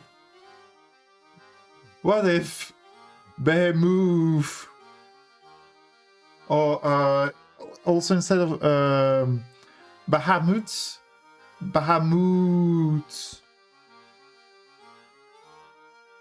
That would be funny. Maybe. Or maybe I'm just weird. To think, he went through all that trouble to get his code back and ended up losing because of it. Yes, I suppose it goes to show that things don't always go as planned in life. Right you are, Professor. Say, shouldn't Mr. Anderson be around here now? It's going to take some effort to find him in the ground distance. Let's look around a bit. Misinformation. I had the Moogle. Actually, that sounds like it makes sense, because you can give Moogles code patterns. Why not?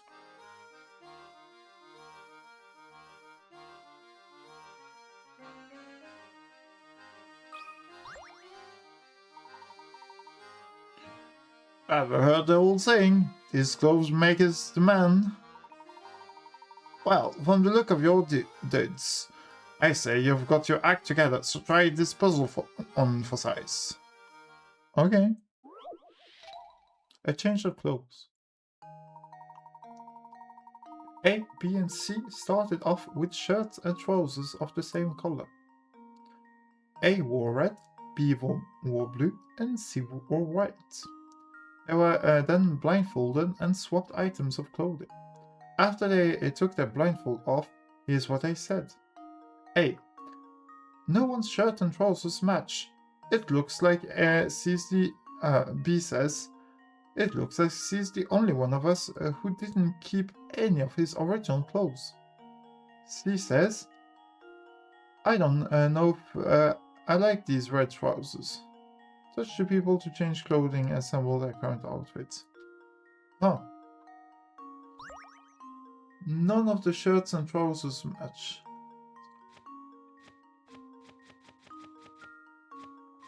Okay, sure. It looks like C is the only one of us who didn't keep any of his original clothes. So C is going to have something red and something blue. Looks, C is the only one of us who didn't keep any of his original clothes. I don't know if I like these red trousers. Okay, so C is red with blue top.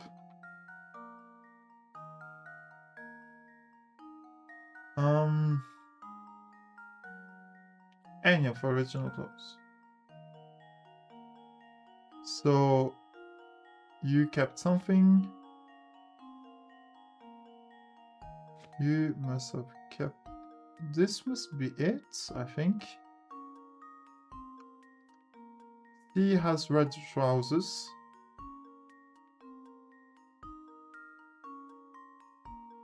And nothing else. So that means that the others. You could be blue. I mean, if it. Okay, let's imagine.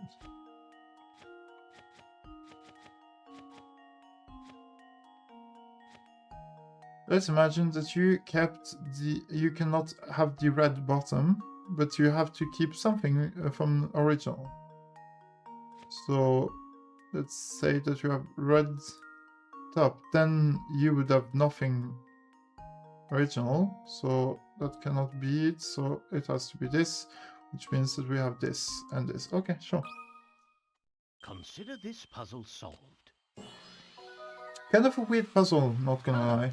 Wonderful. Nicely done. Yeah, I understand the puzzle, I don't need an explanation on that. Shirts and trousers that don't match are the epitome of tacky. That's fashion rule number 1. Rule number 2. No one can pull off sequins. What the fuck is a sequin? Huh?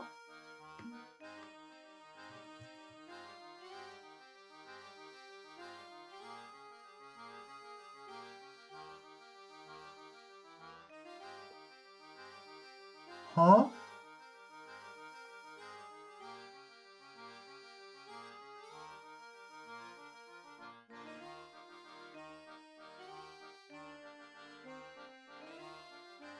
What?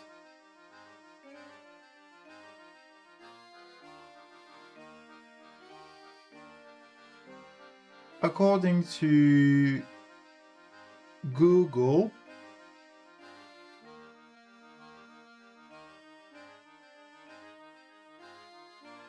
sequin is a sort of dress? Huh? Okay. I mean, sure.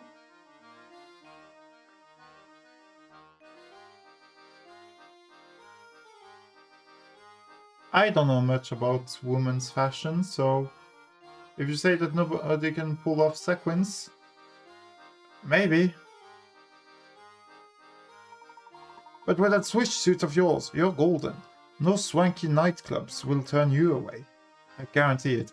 I actually think that nightclubs would turn away a guy dressed like Layton.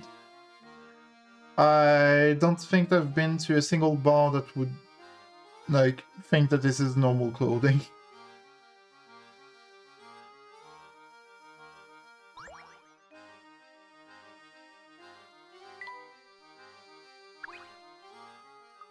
We never managed to meet Mr. Anderson, did we? Yes, what a pity.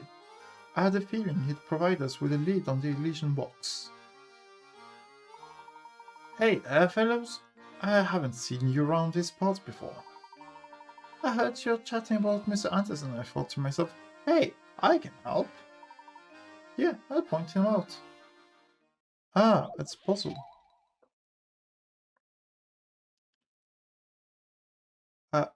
What? Oh, Layton. Wait, he's not wearing a polo, he's wearing a... Actually, wait. Professor Layton. Because, like, no, that... I mean, it might be a polo? Also, he's so long. Let me just... do this.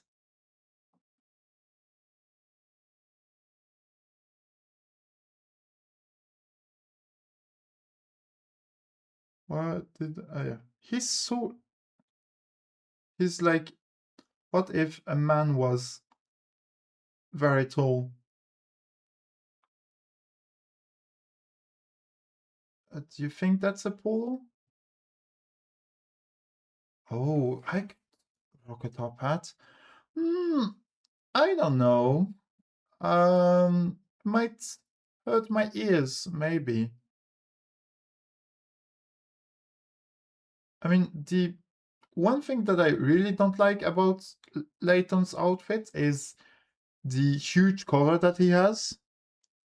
Like, it goes almost to his ears. Like, is he afraid of, like, a vampire biting him?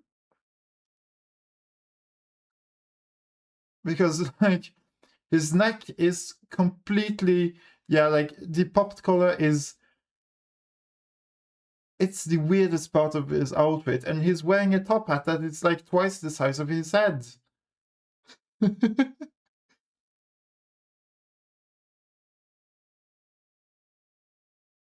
Yeah,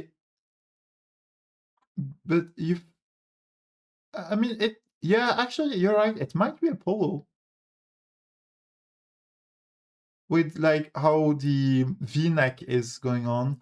It's just, usually I think about polos with, like, some buttons going under the V-neck, but it might just be, like, a sort of sweater thing. Like, what are polos, actually? Yeah, the color is not great. Long-sleeved polo? Sure, could be that. But... Oh, I don't know much about fashion at all. Like, polos are supposed to be shorts, I guess. There is this one men's fashion expert on social media called is it just menswear, I believe is the name of that guy. I used to follow him on Twitter before I left that hell site. He was very witty, very gay, not like the witty gay stereotype, but like the he had wit and was gay, not not campy gay witty. Anyway, thing is, he and he would like trash talk people who especially on like the right side of politics and say like, oh, you're dressed like garbage, basically. And at some point like people from Ben Shapiro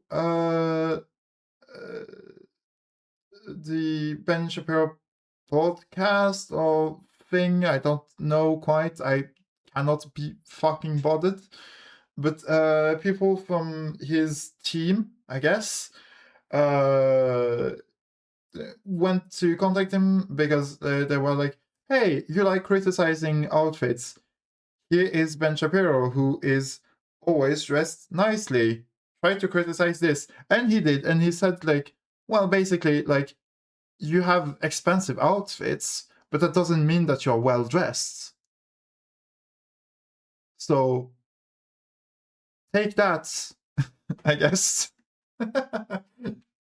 And also the issue that I did have with menswear though was that he was very focused on like suits.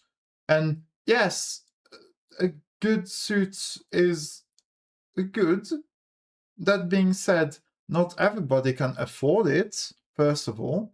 Not everybody can afford like what's it called when it's made to like bespoke. Not everybody can afford like bespoke clothing. And also one bad thing about like suits is that it's kind of the everything for men clothing. It's the supreme way for men to be dressed properly is suits, which actually brings me to some things that my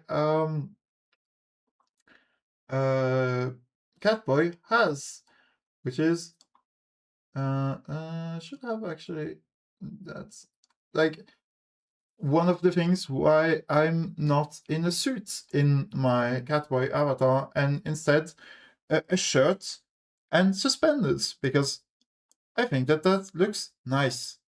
And also a bow tie instead of a like how should a necktie. And also why my that's a big image. Also why the outro screen that I do have is of me wearing something nice. Oh no, why? Should have just deleted it and reloaded it. Oh well. Of me wearing a kimono, which was actually an important thing for me to like wearing that, because my Catboy is inspired by like, well, manga and anime. Basically, it's what I used to do before I had this avatar that is mine, that I have made, not drawn myself because I'm not an artist. unfortunately, but that I have created the concept of this character, I guess, is what I could say. It's mine, it's my character. He is inspired by the fact that I used to have like cat boy and dog boy avatars that I would find on the internet and use on social media. And I thought, yeah, that's nice and all, but those are not my characters. They are someone else's. And for some of them, I've had them on my computer for so long that I do not remember where they come from. That I don't have a source for these pictures anymore. And I thought that that's not that great. So I commissioned some artists to help me create this character. And since one of the origins of why Catboy and whatnot was from Japanese culture, that I had a lot of interest in, and I mean still have a lot of interest in, but not as much due to time changing and interests changing with time. I went and asked this wonderful artist, Pink Wisp, who sometimes is in streams of other people, to help me design this wonderful piece. And men in kimono look great. Anyway, where was I? Oh yeah, who's Mr. Anderson?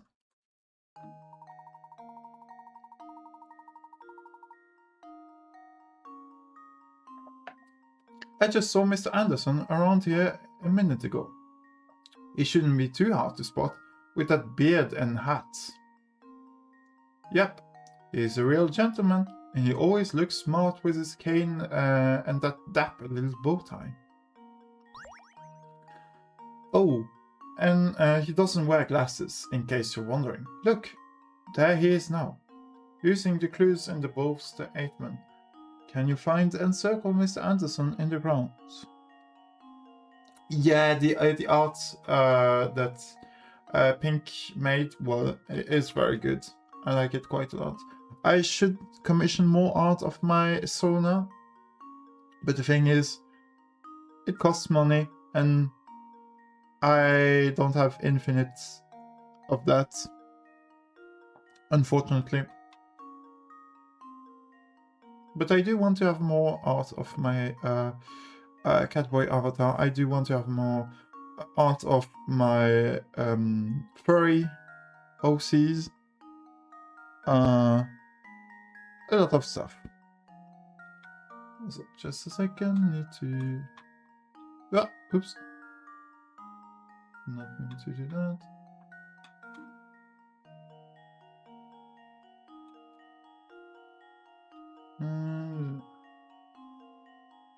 Okay. I need to commission art. Yeah. I mean, do you only have art of Ursa as like a wolf, or like, do you not have like both Ursa art?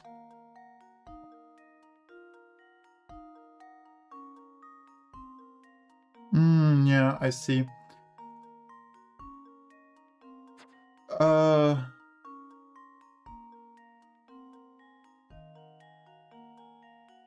I mean,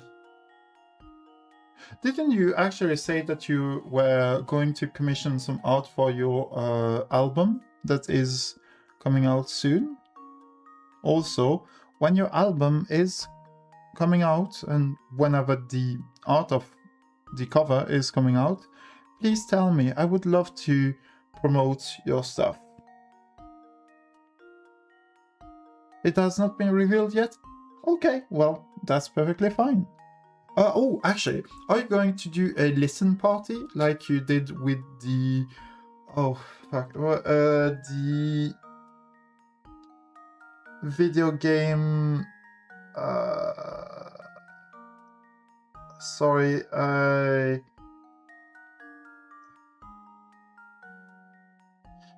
the cover album of musicals that I've forgotten the name of. Sorry. Game Grooves album, yes. Yeah.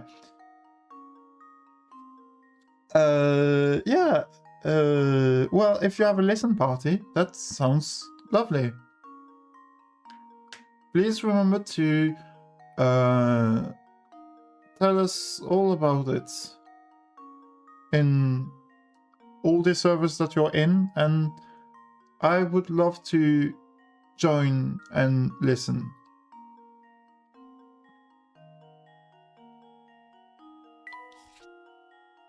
Yeah, you should be promoting it. Would that be that? Well, it cannot be her. She's a bit too feminine to be a Mr. Anderson, I think. Beard and hats. Doesn't look like it. You have a mustache. Cane and that bow tie. No cane. I think that it should be him. Looks like him. This should do the trick. We found Mr. Anderson! Ah, wonderful. It looks like the wind tried to carry off Mr. Anderson's hat.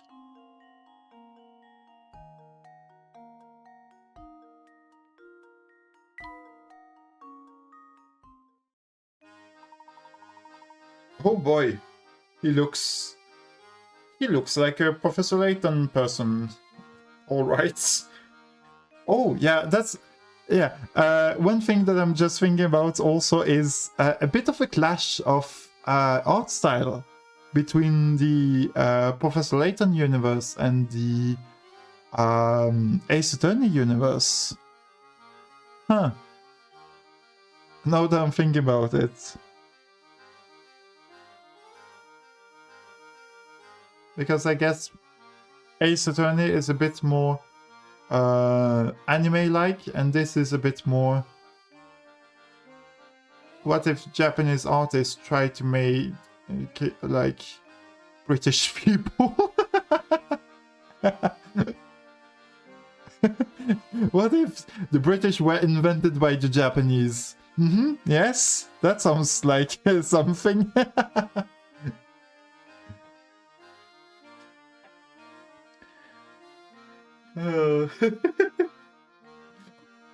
I mean, Ace Attorney is basically, what if the Americans were... No, because we have seen what the Americans look like by the Japanese perspective many times. I'm searching for one Mr. Anderson. Might you be him? The one and only, my friend. And with whom do I have the pleasure of speaking?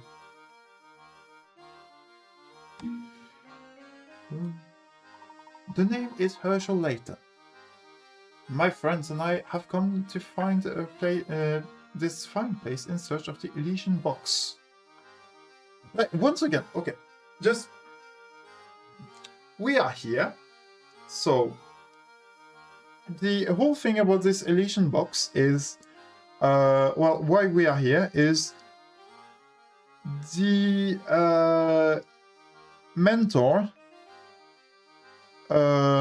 was found dead with the tickets in his hand, the Momentary Express ticket. So, what did Layton decide to do?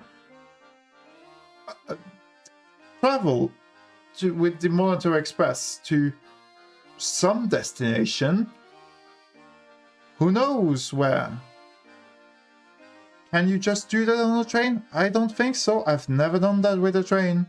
In my life, you have to know where you're going. Anyway, and by pure chance, train stopped at Dropstone. Which, sure, why not? But Layton immediately said, let's investigate this Elysian box. Why? Like, okay, the train departed London. Let's say that the train is going all the way to Edinburgh. Sure, I don't know. London, Edinburgh. And it stops on the way. What's something between these two places?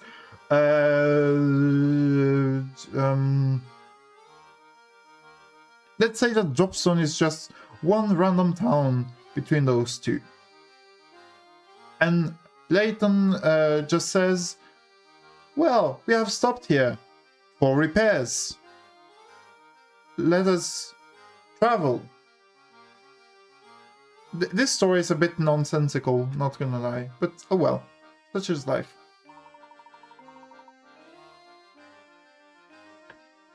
I thought a man of influence such as yourself might be able to offer us some direction. The Elysian box, you say? Why would you want to go chasing after a thing like that? Take it you're familiar with it. Familiar? No. I've heard the rumors, of course. And I know it's referred to as Pandora's box. I really wonder how they're changing this. Actually, no, wait. The American version did refer to it as Pandora's box also. Why? I'm still wondering, like, what the hell happened with the localization. Weird. So weird. I also believe my dear mother once searched for the very box of which you speak. Interesting. Please elaborate. Ah, well, my birth mother died when I was very young. The mother I speak of is actually my mother-in-law, Sophia. She founded this village way back when. The kindest soul I've ever met. Sharp, too.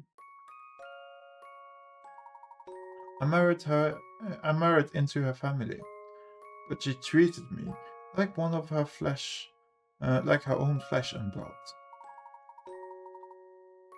Since I never knew my own mother, I suppose it would be fair to call Sophia my real mother. Sure, yes. Even after my wife passed away, Sophia continued to treat me as one of her own. Sophia looked high and low for that box. She never could find what she was looking for. So she made efforts of her own to search for it. Fascinating. Tell me, where might Sophia be now? She left us last year. In her last days, she spent a lot of time holed up in her room, writing.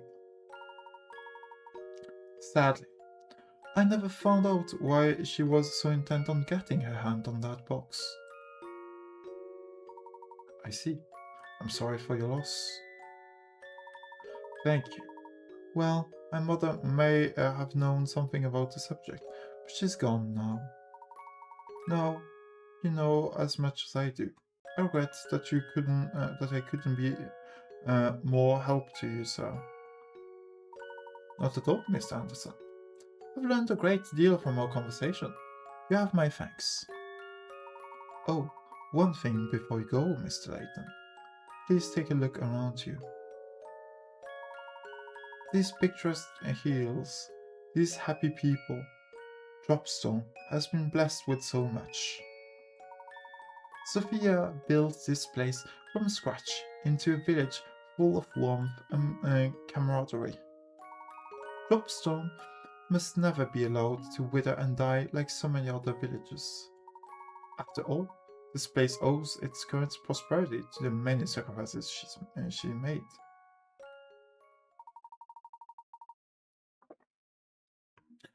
Forgive my ramblings.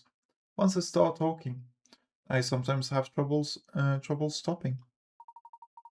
Enjoy your time in Jobstone, and be well. Good day. It looks like that was another dead-end lead. Oh, I wouldn't say that, Luke. It would appear this village is inextricably linked to the Elysian box. I also find Mr. Anderson's choice of word interesting. I wonder what he meant by sacrifices. Well, that is something for us to ponder later. Now, let's make our way to the station. Alright, Professor.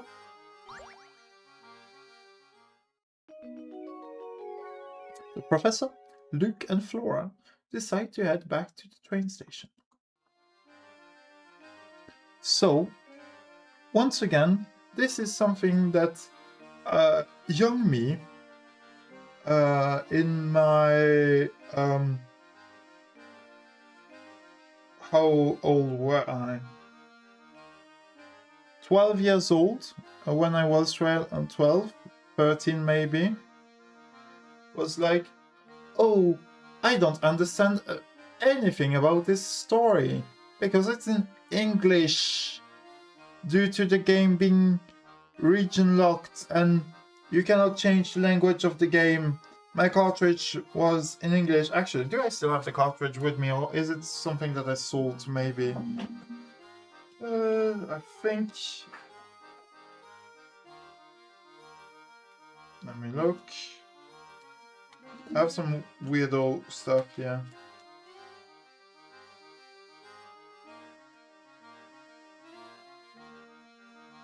Yeah, I think that I actually got rid of the game at some point. I don't have a physical copy of it anymore. But I remember playing it. Let me see. A lot of Pokemon games on the DS for some reason. No, did not find it. Oh well.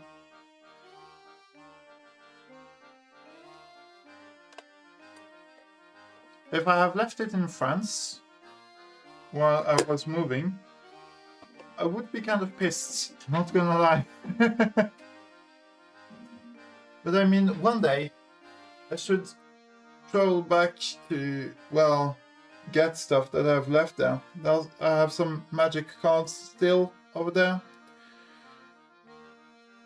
I could get myself my Wii back. That could be fun. I do want at some point to maybe try to figure out how to do Wii stream. I did try Dolphin, the emulator Dolphin. Not very impressed with it, but maybe I'm just bad at making that one work. Anyway. Mr. Anderson is a pillar of the community. This made this village a place I'm glad to call home.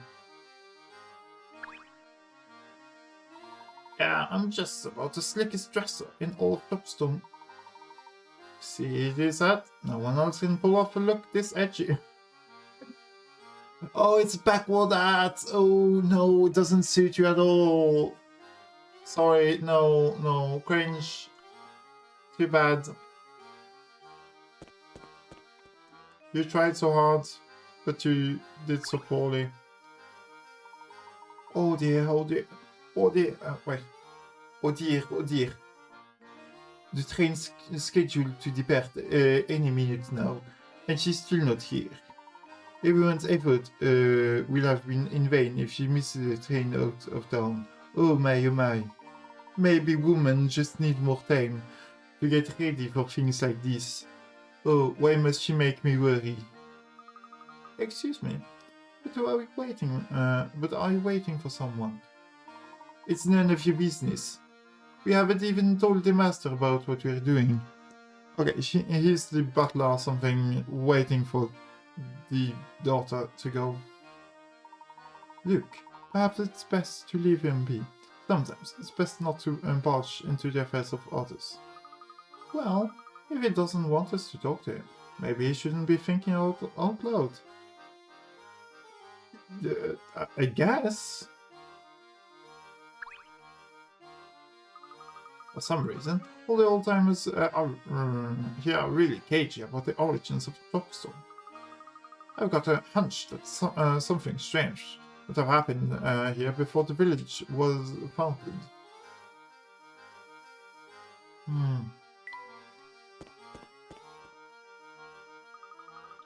The place is positively crawling with people, isn't it? Careful, Flora. If you don't watch where you're going, you're likely to run right into someone. Oops, sorry. This is also new to me that I forget to pay attention to where I'm going. Understandable. After all, it's quite different to what you're used to. Well, Flora, you certainly seem to be excited. Just don't stand around gawking for too long, or we might accidentally leave you behind.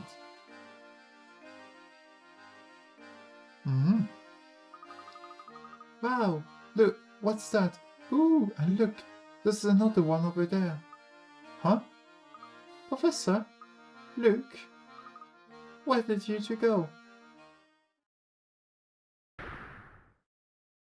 Oopsie. Eek!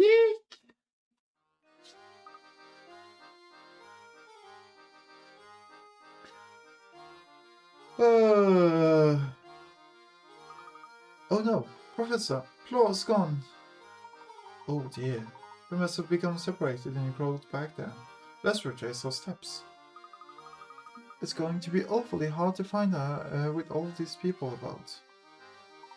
Now, where could that girl have gone off to? Phew! Flora? Where did you run off to? Sorry. There's been so many people that I must have lost you. I took a look at something, and before I knew it, you two were gone. Well, I'm relieved you found your way back to us. With so many people around, who knows how long it would have taken us to find you. Well, I'll be more careful from now on, I promise. Although, you know, I had a few interesting things while I was wandering over there. Oh, what did you hear? That man named Romy was asking around after the Legion box.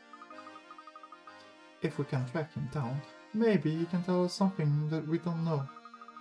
I heard from one person that he's been wandering around near the station. That is interesting news. Let's head to the station and see if we can find this Romy. Good on you, Flora. That's some top-notch intelligence you gathered out there. Oh, it was nothing. The Professor, Luke and Flora decided to look for a man named Romy. Hi, give me a puzzle. Eeny, meeny, miny, mo. Gosh, I just can't decide. Oh, hi there. Do you, need something else, something? We are currently in search of an item known as the Elysian Box. Does that name ring any bells? The Elysian Box? Nope, never heard of it. But I do know of a great puzzle about the box. Check it out. Odd-shaped out. You have a box as shown below. Using the white cubes as standard units, the box is 2 cubes wide by 3 cubes long by 2 cubes tall. 2 white cubes are permanently attached to the floor of the box. 3 of the 4 shapes A to D shown below can be placed together in the box to fill the box to the top with no gaps. 3 of the 4. Okay. Find a shape that doesn't fit into the box using the conditions. Simple. D. Consider this Do puzzle not even solved. need to think about it. Like I. A true gentleman leaves no puzzle unsolved. That one was too easy. Yeah, the 3D, like, was it hard to visualize the shape fitting to the box? No, I did it like while reading. Jeepers, you must be some kind of puzzle genius. Alright, what did you want to know again? I was wondering if you might know anything about the illusion box. Let's see. Nope, I haven't got a clue. If I were you, I'd try asking someone else. I see.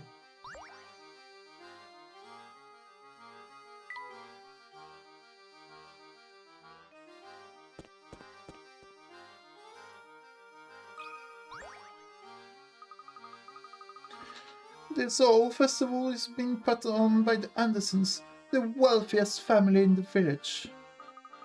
As you are new here, let me fill you in on that family. The Andersons live in the mansion at the north end of the town. Makes you turn green with envy, eh? Anyway, Mr. Anderson has a young daughter who's grown up to become quite a beautiful young lady. Her name is Katya, and she's the most unusual combination of both beautiful and sweet. Plus, I hear she's very respectful towards her father, unlike most youngsters. The only thing these days, kids these days love more than talking back to their parents are those baggy jeans.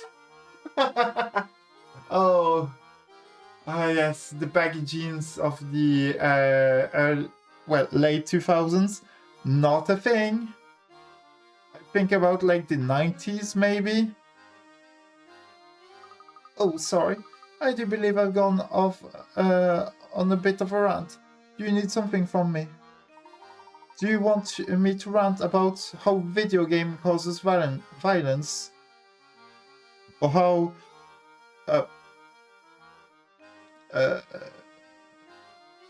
the youth this day, they have no respect for the elders and the Zoomers and all of this TikTok and back in my days, we used to just say nice every time that someone said 69. And now people are just saying 67. How the world has gone wrong. Back in my day, saying these nuts was the epitome of funny. I don't understand what is going on with all this skibbity.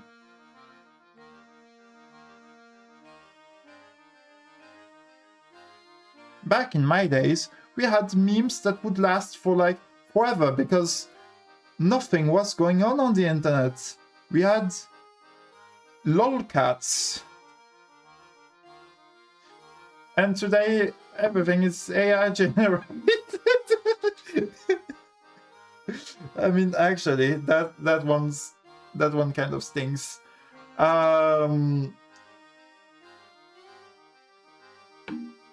Actually, let me just have it. Oh, I did not rant with the appropriate thing. Back in my days, the youngsters they had some respect for the elders. When I was a wee boy, I would do my parents' chores all the time, and and nowadays kids are just like, no, I would wait. What the fuck? What was the one thing that all women only know how to women eat chips. Chips and lime. Eat hot chips and lime. Yeah. Actually, let me Save this.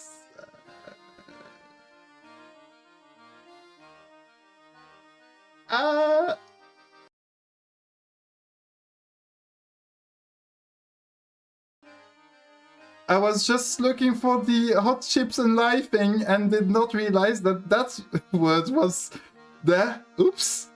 Sorry. Yikes.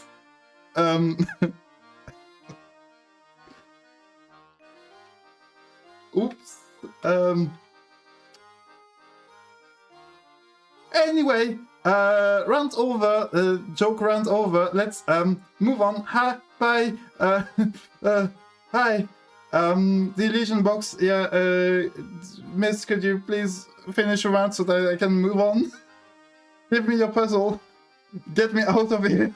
Get me out of here. Rantic known as the Elysian box. The name's new to me. I can help, so will you leave me alone now?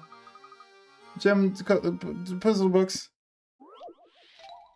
Yeah, like, actually, oh boy, that was, did not, oh, I should have read this before I feel bad now. Oh.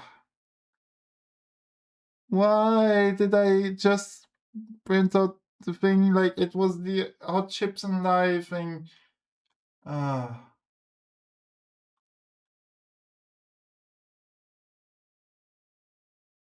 It was the, like,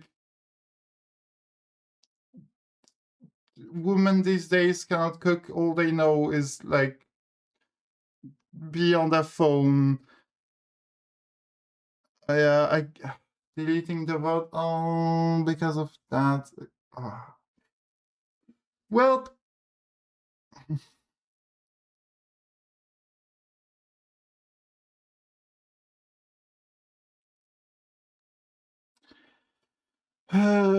guess I will have to also change the VOD on my YouTube. I have to delete that. Well, been betrayed by Know Your Memes.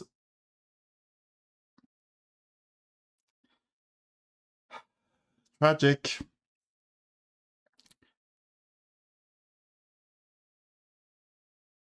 So let this be a warning to everyone.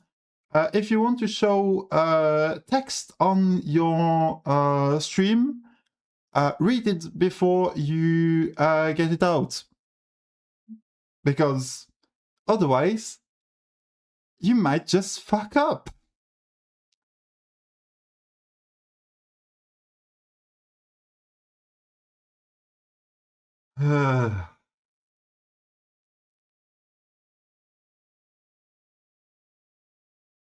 Let's move on. Actually, before we move on, I'm sorry if this was inappropriate. I mean, I'm sorry this was inappropriate. I don't really know what to say other than this was a mistake, and I will do my best to never repeat this.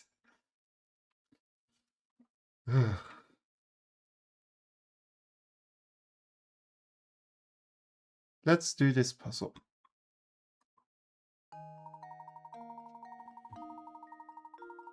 Two boxes shown below are actually the same box from two different angles. Using the visible faces as a guide, assemble the pattern of the box by placing the tiles into the unfolded view of the box. Don't forget, each tile needs to go on their direct place and facing the correct direction, so you may need to rotate the tiles with a stylus.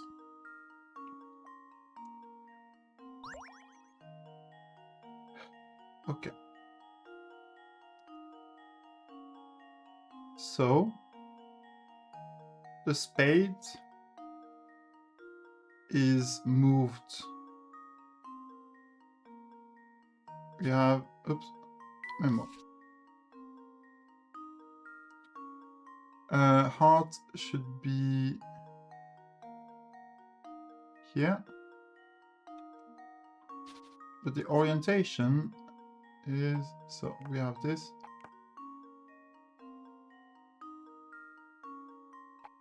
I think like this.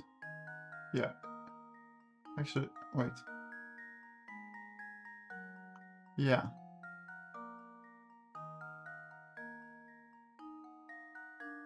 Triangle should be here. But which direction is it?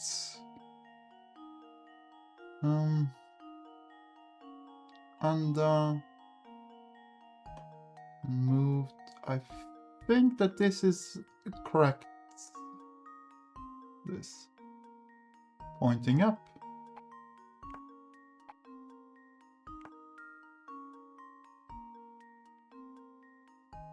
And next, the thing that is probably here then, I think. I think that this is correct to have it like this. Also, just quickly, yes, please do not clip that thing. I will have to delete that. You can clip around it, but not that specific thing. Well.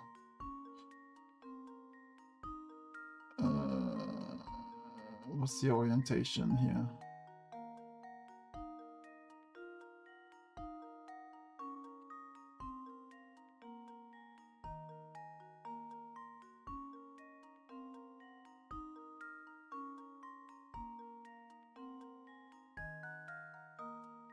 Those two are opposite sides.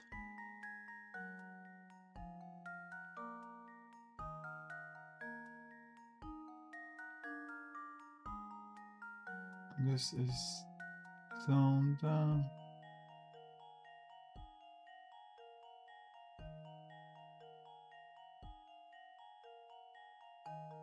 The feet of this is like that. Might be like this. Actually. I think that this is correct.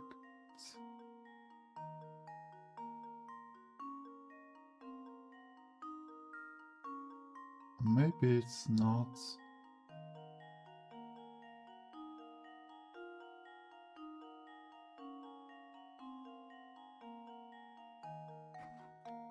Let's redo it. So.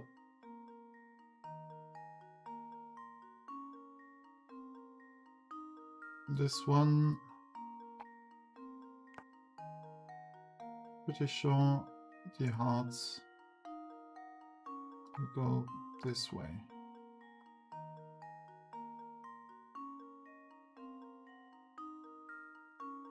It goes well.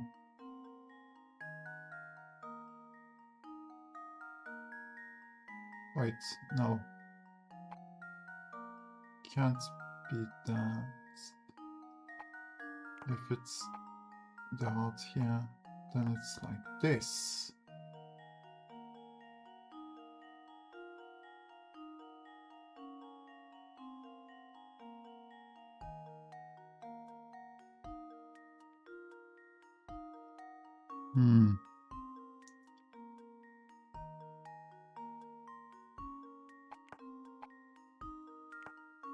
This is the way that it should. This is like this.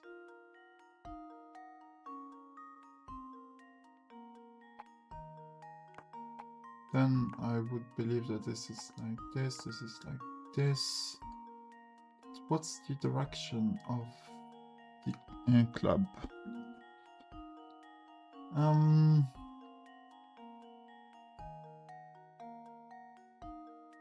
This is... I believe it should be like this. Consider this puzzle solved. No! Well, I suppose Try that's to one visualize possibility eliminated. box when it has been unfolded. Yeah, sure. Okay.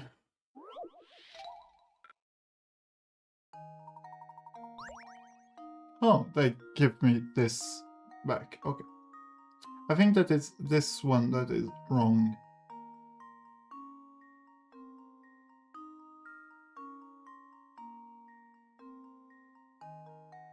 Hmm.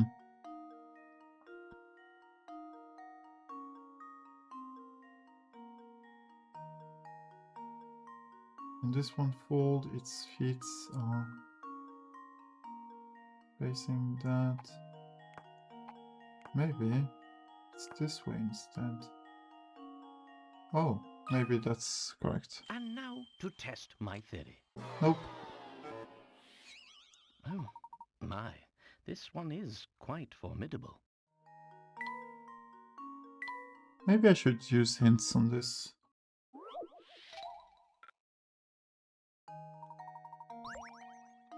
Hints. Sure. When you start, you only know the position and orientation of the spade, so work out where the... That's not a hint, that's just... Okay. Yellow circle goes directly above the spade. Yes, I understood that. Green club should be placed above the yellow circle. Useless hints.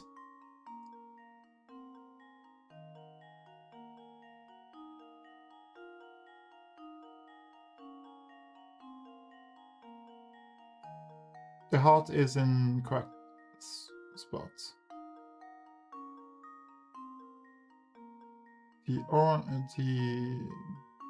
This triangle.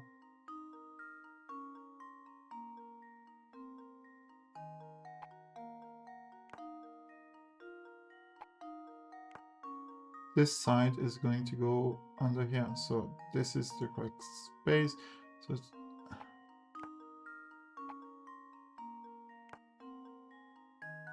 Could it be like this? And now to test my theory. Okay. Ha! Wonderful. Good job. Was it hard converting the 3D shape of the box to a flat 2D image in your head? It's not supposed to be, but it kind of was. For some reason, I don't know.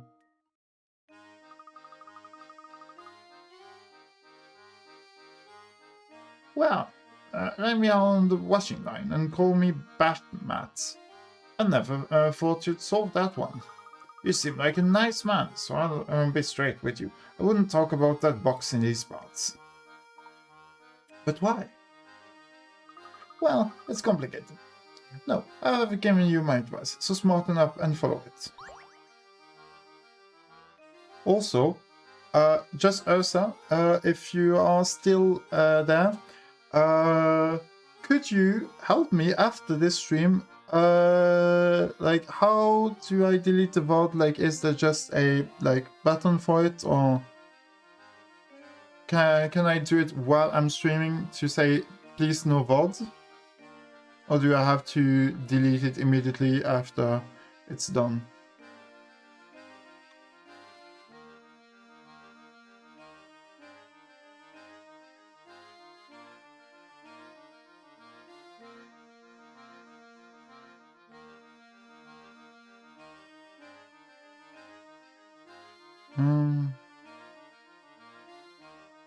Actually, let me see.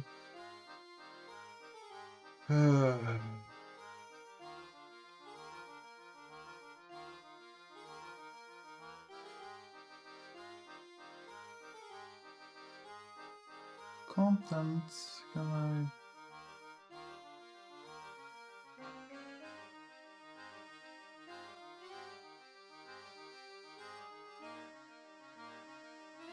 Okay. I see how I can delete it once the VOD is done, I think. Anyway. Back to your regularly scheduled Professor Layton.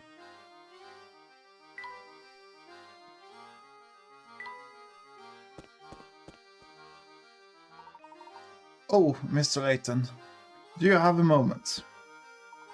Certainly. How may I be of assistance? It seems you've done a great deal of investigating today. Tell me, during the course of your inquiries, you didn't hear anything about my daughter, did you? Your daughter, sir? Yes, Katja. You see, she hardly ever comes home since her grandmother, Sophia, passed away. Sophia and my daughter were very close, so her death came as a great shock to Katja. If you should see her, would you please tell her that her father wishes she'd come home? If a fine gentleman such as yourself delivers the message, she just might listen. Unfortunately, our train is leaving soon, so I may not be able to be much help at all. Katja is our only child. She means everything to me, and I'd be forever in your debt if you could help me. I wonder what kind of person this Katja is. Your guess is as good as mine. Judging from her family and upbringing, I'd imagine she's both beautiful and refined.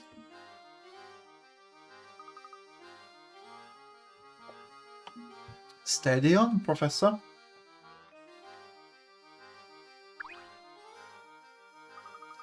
Oh, fancy seeing you laddies out and about. Me, they booted me off the train until they fix it. If you're after a few puzzles to pass the time, just take a peek inside my shacks of wonder. I'll be here until I get back on the train, so just come by if you get a hankering of a puzzle. Oh, well, I guess we have to move to next stuff. I heard that you've been inquiring around the village about an antique known as the Elysian Box. Oh yeah, that thing. People say it kills whoever managed to prise open its lid. Pandora's box, they call it. I just found about it during the course of my travels. But that box isn't what I'm really after. Well then, if I may be so bold as to ask, what are you looking for, sir? A phantom town that's nowhere to be found on any map. A place only the chosen may visit. The only way in, I hear, is on the Momentary Express. That train and its many mysteries have been the subject of my research for years. From what I can tell, this artifact you're after, this Elysian box, is also tied to that town. Wow! So when can we set out for it? How do we get there? Yeah, that's the one detail I haven't managed to pin down yet. Maybe you whisper a password when you're on the train and whoosh, your track goes in a new direction. Anyway, it's probably something like that. I'll just have to keep searching until I find a way in. Interesting. Thank you for your time. Professor, did you hear that? I think we've finally got a new lead on the Elysian Box. It's a bit early to celebrate, but it looks like our journey on the Momentary Express isn't over yet. Alright, you two, let's start making our way towards the station. Okay, Professor. Just before I do that, because I know that there's a cutscene coming in extremely soon, I'm just going to do the 30 seconds ad break very fast and come back immediately. Well,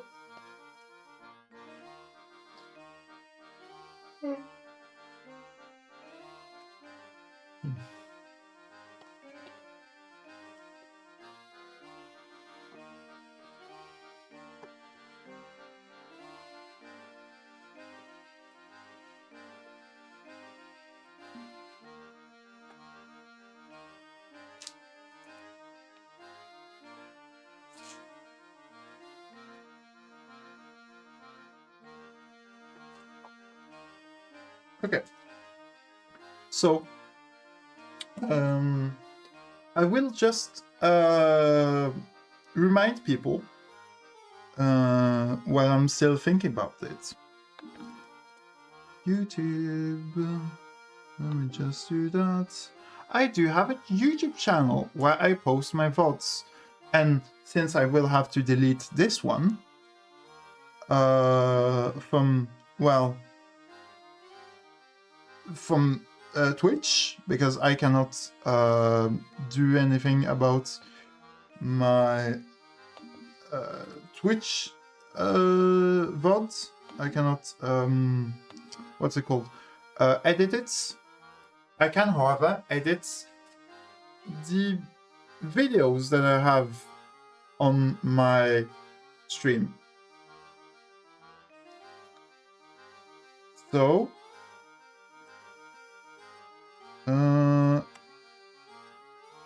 please do check out my YouTube channel. I do have this that you can look at if you have missed streams from, well, previous streams that are not where the VODs are not on Twitch anymore due to being too old. Or if you want to see what I did before I started streaming,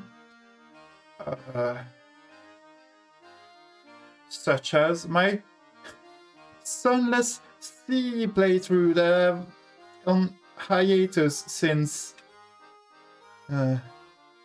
Why is Sunless Sea here? Sunless Sea. Last play, February 2025, over a year ago, about 1.5 years ago, actually. So, if you are interested in seeing what else I've done, but it's not just streaming, or if you want to see my older streams, this is the place to look at them. Okay? Continuing.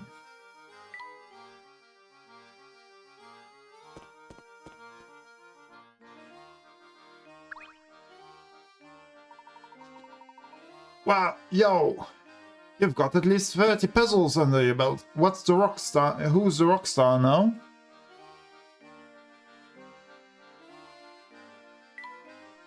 Huh?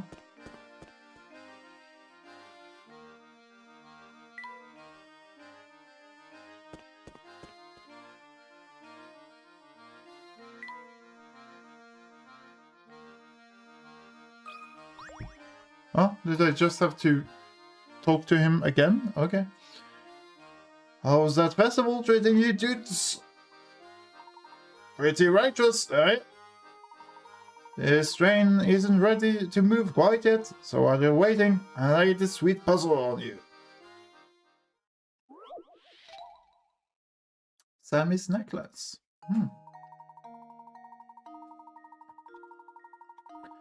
Sammy has 8 chains with 7 links each. He wants to connect all these chains to make a necklace. The jeweler says that it will cost £2 each, the time he opens and closes a single link. As shown below, Sammy could open one end of each of the 8 chains to make one long necklace. However, that will cost £16, and the truth is that there is a cheaper way to get the same result. Using the cheapest method possible, how much will it cost to make the necklace?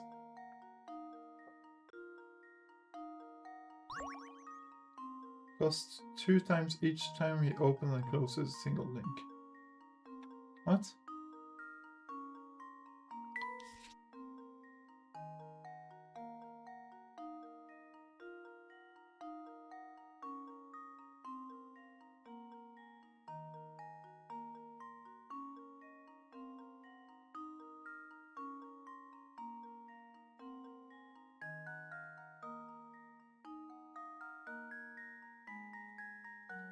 could open one end of each of the 8 chains to make a necklace.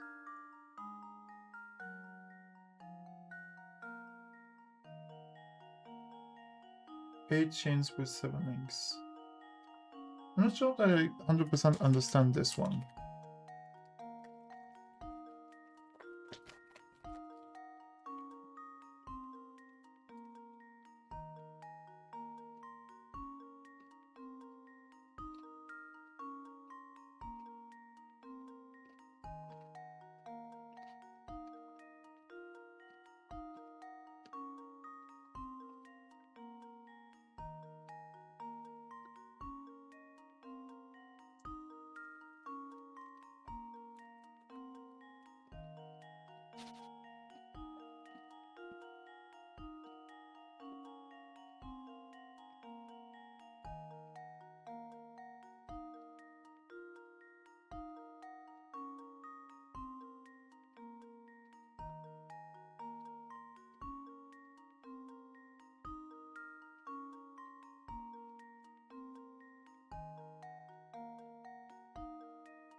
Actually, what even is this puzzle?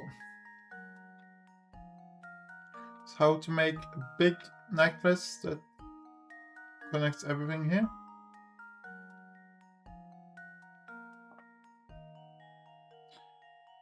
He wants to connect these chains to make a necklace.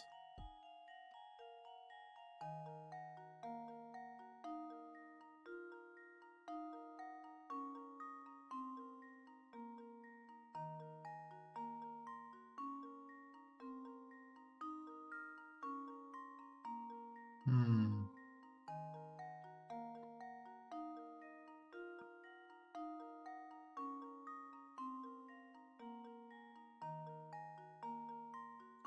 Seven links each. 8 chains, 7 links each.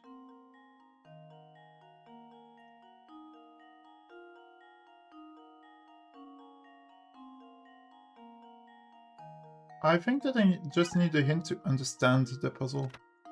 The number of links in each small chain is a crucial clue that will help solve the puzzle. 1, 2, 3, 4, 5, 6, 7. Okay.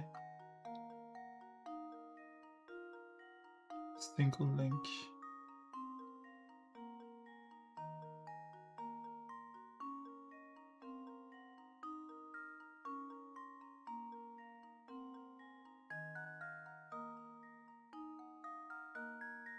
Huh?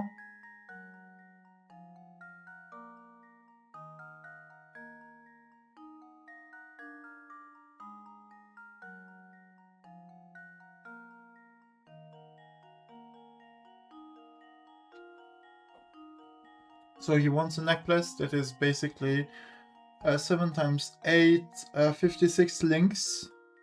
Okay.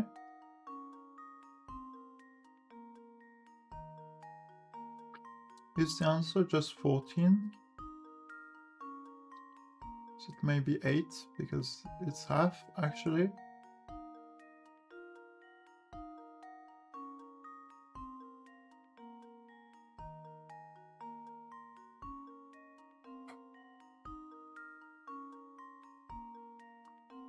I don't understand actually what's going on. You haven't only been opening the links on the ends of each small chain, have you?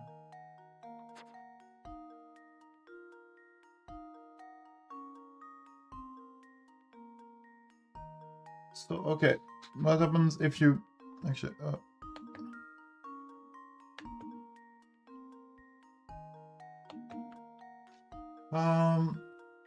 okay, if you open something in the middle, what happens then?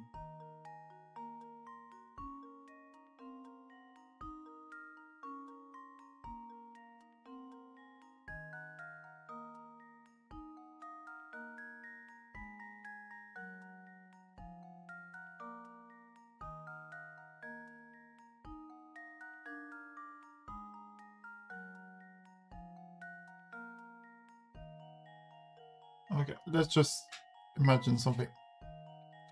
Let's say you cut this one in the middle and you connect to these two. Cuts you.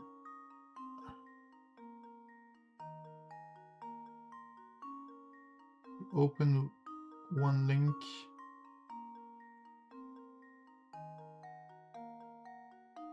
Oh, what?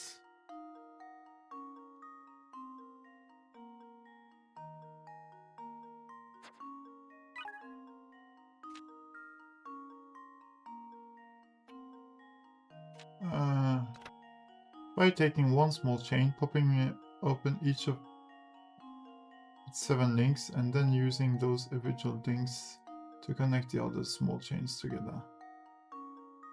Is the answer clear now? I'm going to say 14.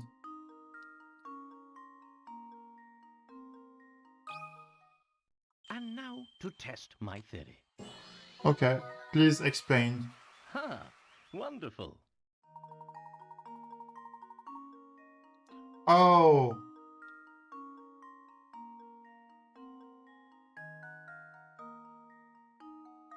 Score! Take one of Sam's 7 link chains, break each link apart, and use them to connect the remaining small chains together, as shown in the illustration.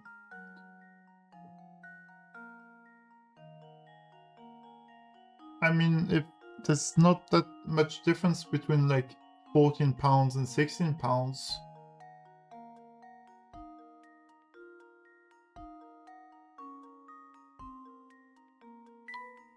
Okay, sure.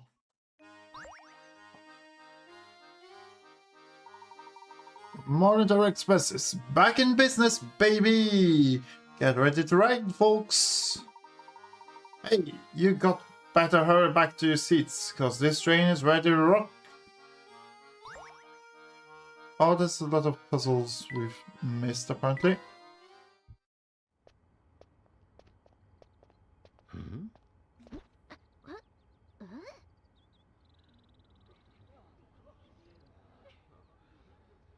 Thank you so much.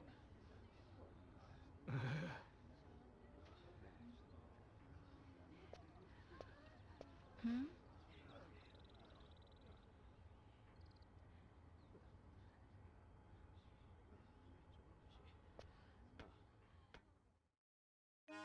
What's going on over there? Ooh, voice acting, again. I believe we may have stumbled upon Mr. Anderson's dear daughter. That's a cracking send-off she's having. Considering the size of the party, I doubt she's just going on holiday.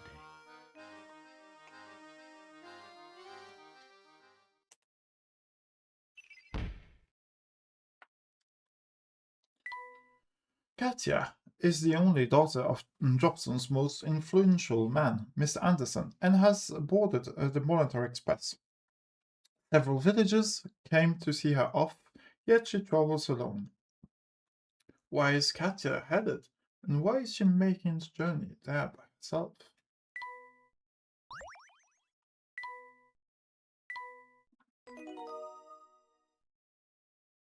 Actually, I've been streaming for like 3 hours, something like that. But I can't be streaming this next week, I think. So maybe I should go a bit longer today? Actually, maybe this is a good end point, because then I won't have that much to edit. I mean, it will take shorter to work.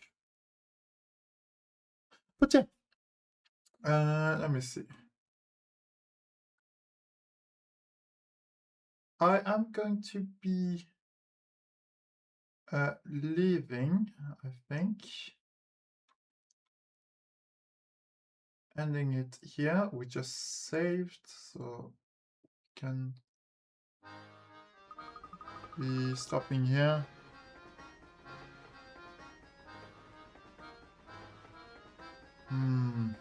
Just gonna iterate this and save. I just can't stop thinking about this phantom town we've heard about. Could the rumors be true? Well, next stop on this line is the perfectly normal town of Luxembourg. Well then, how do we get to the phantom town? That's an excellent question, but I don't have the answer, Luke. But if the Molitor Express does indeed head for parts unknown, the crew will know something about it. The Professor, Luke and Flora decide to make some inquiries with the crew of the train.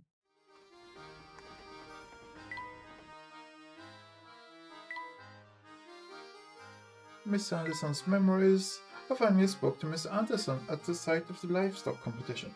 It seems his mother-in-law had searched for the Legion box before her passing, though Mr. Anderson doesn't know why she was so intent on finding the box. It's clear to me now that the Legion box and Dropzone are inextricably linked to each other, though I don't yet fully understand why. Thanks to Luke, the livestock competition concluded as planned. On a separate note, the most recent rumors I've heard in Dropzone concern a mysterious phantom town only accessible by the Molitor Express. Once we head back on the train, I'd like to give the interior another thorough examination to see if there might be some kernel of truth within these rumors. Back at the station, I noticed a large group of people bidding farewell to a young woman boarding our train all by herself. I'm sure she was none other than Mr. Anderson's daughter, Katya. Though she was traveling alone, she didn't seem apprehensive at all. No, she seemed quite focused. And I do wonder though, why has she set out on her own and where is she headed? And there's the tea set. Wait, what? Oh.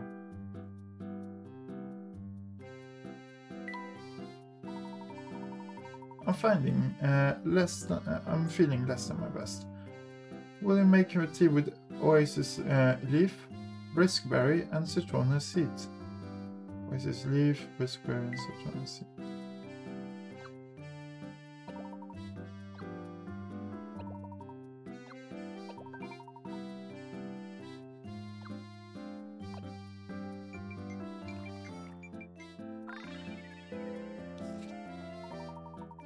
Little sour, little sweet, yum. Right, we already did this one.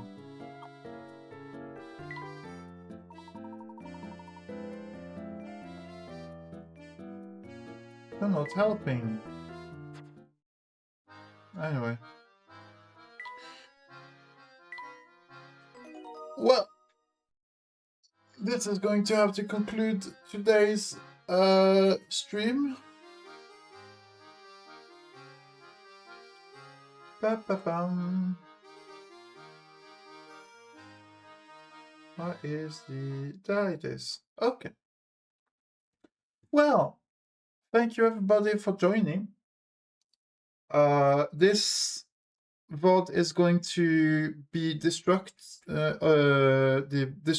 after I end streaming. So please do check out the VOD on YouTube when it goes up. It will take some time due to, well, having to edit, and it's not that much edit, but when you edit you also have to save, and it's a big video, so it's going to take some time. And also uploading and whatnot. So with that, I am still going to send you off to a little raid, such as one person who I am thinking about, Asante, because he's live. Let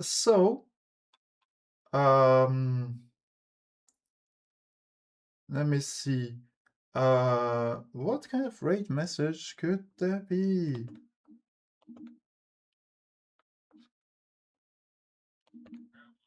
I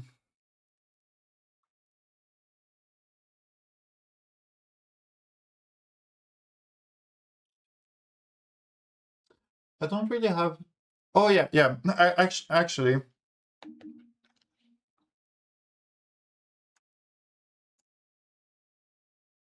something about the moo puns. That was a funny bit.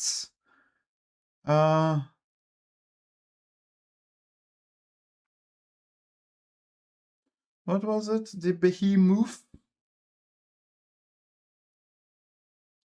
What was it?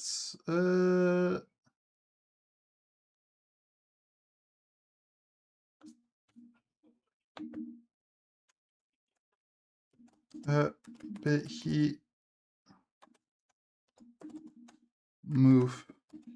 of a puzzle.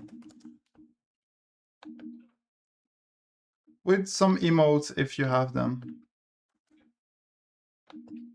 So,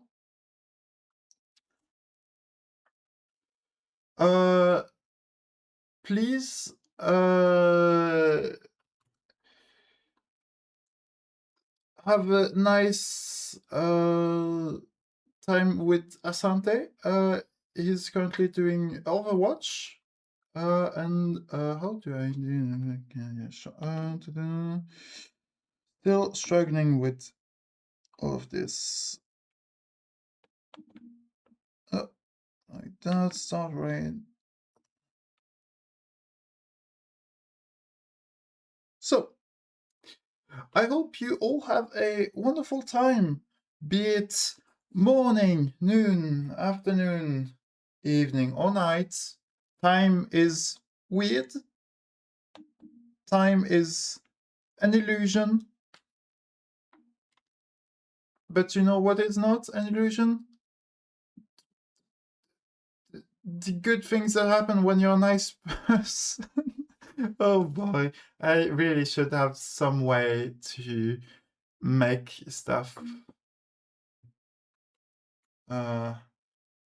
better. One day I will have a proper outro thing to say, but oh well. Thanks you all for coming. I hope to see you next time. Tomorrow we are starting the Remember Me series. Stream. So please come for that. It's going to be fun. It's going to be great. And yeah, have a good time. Bye.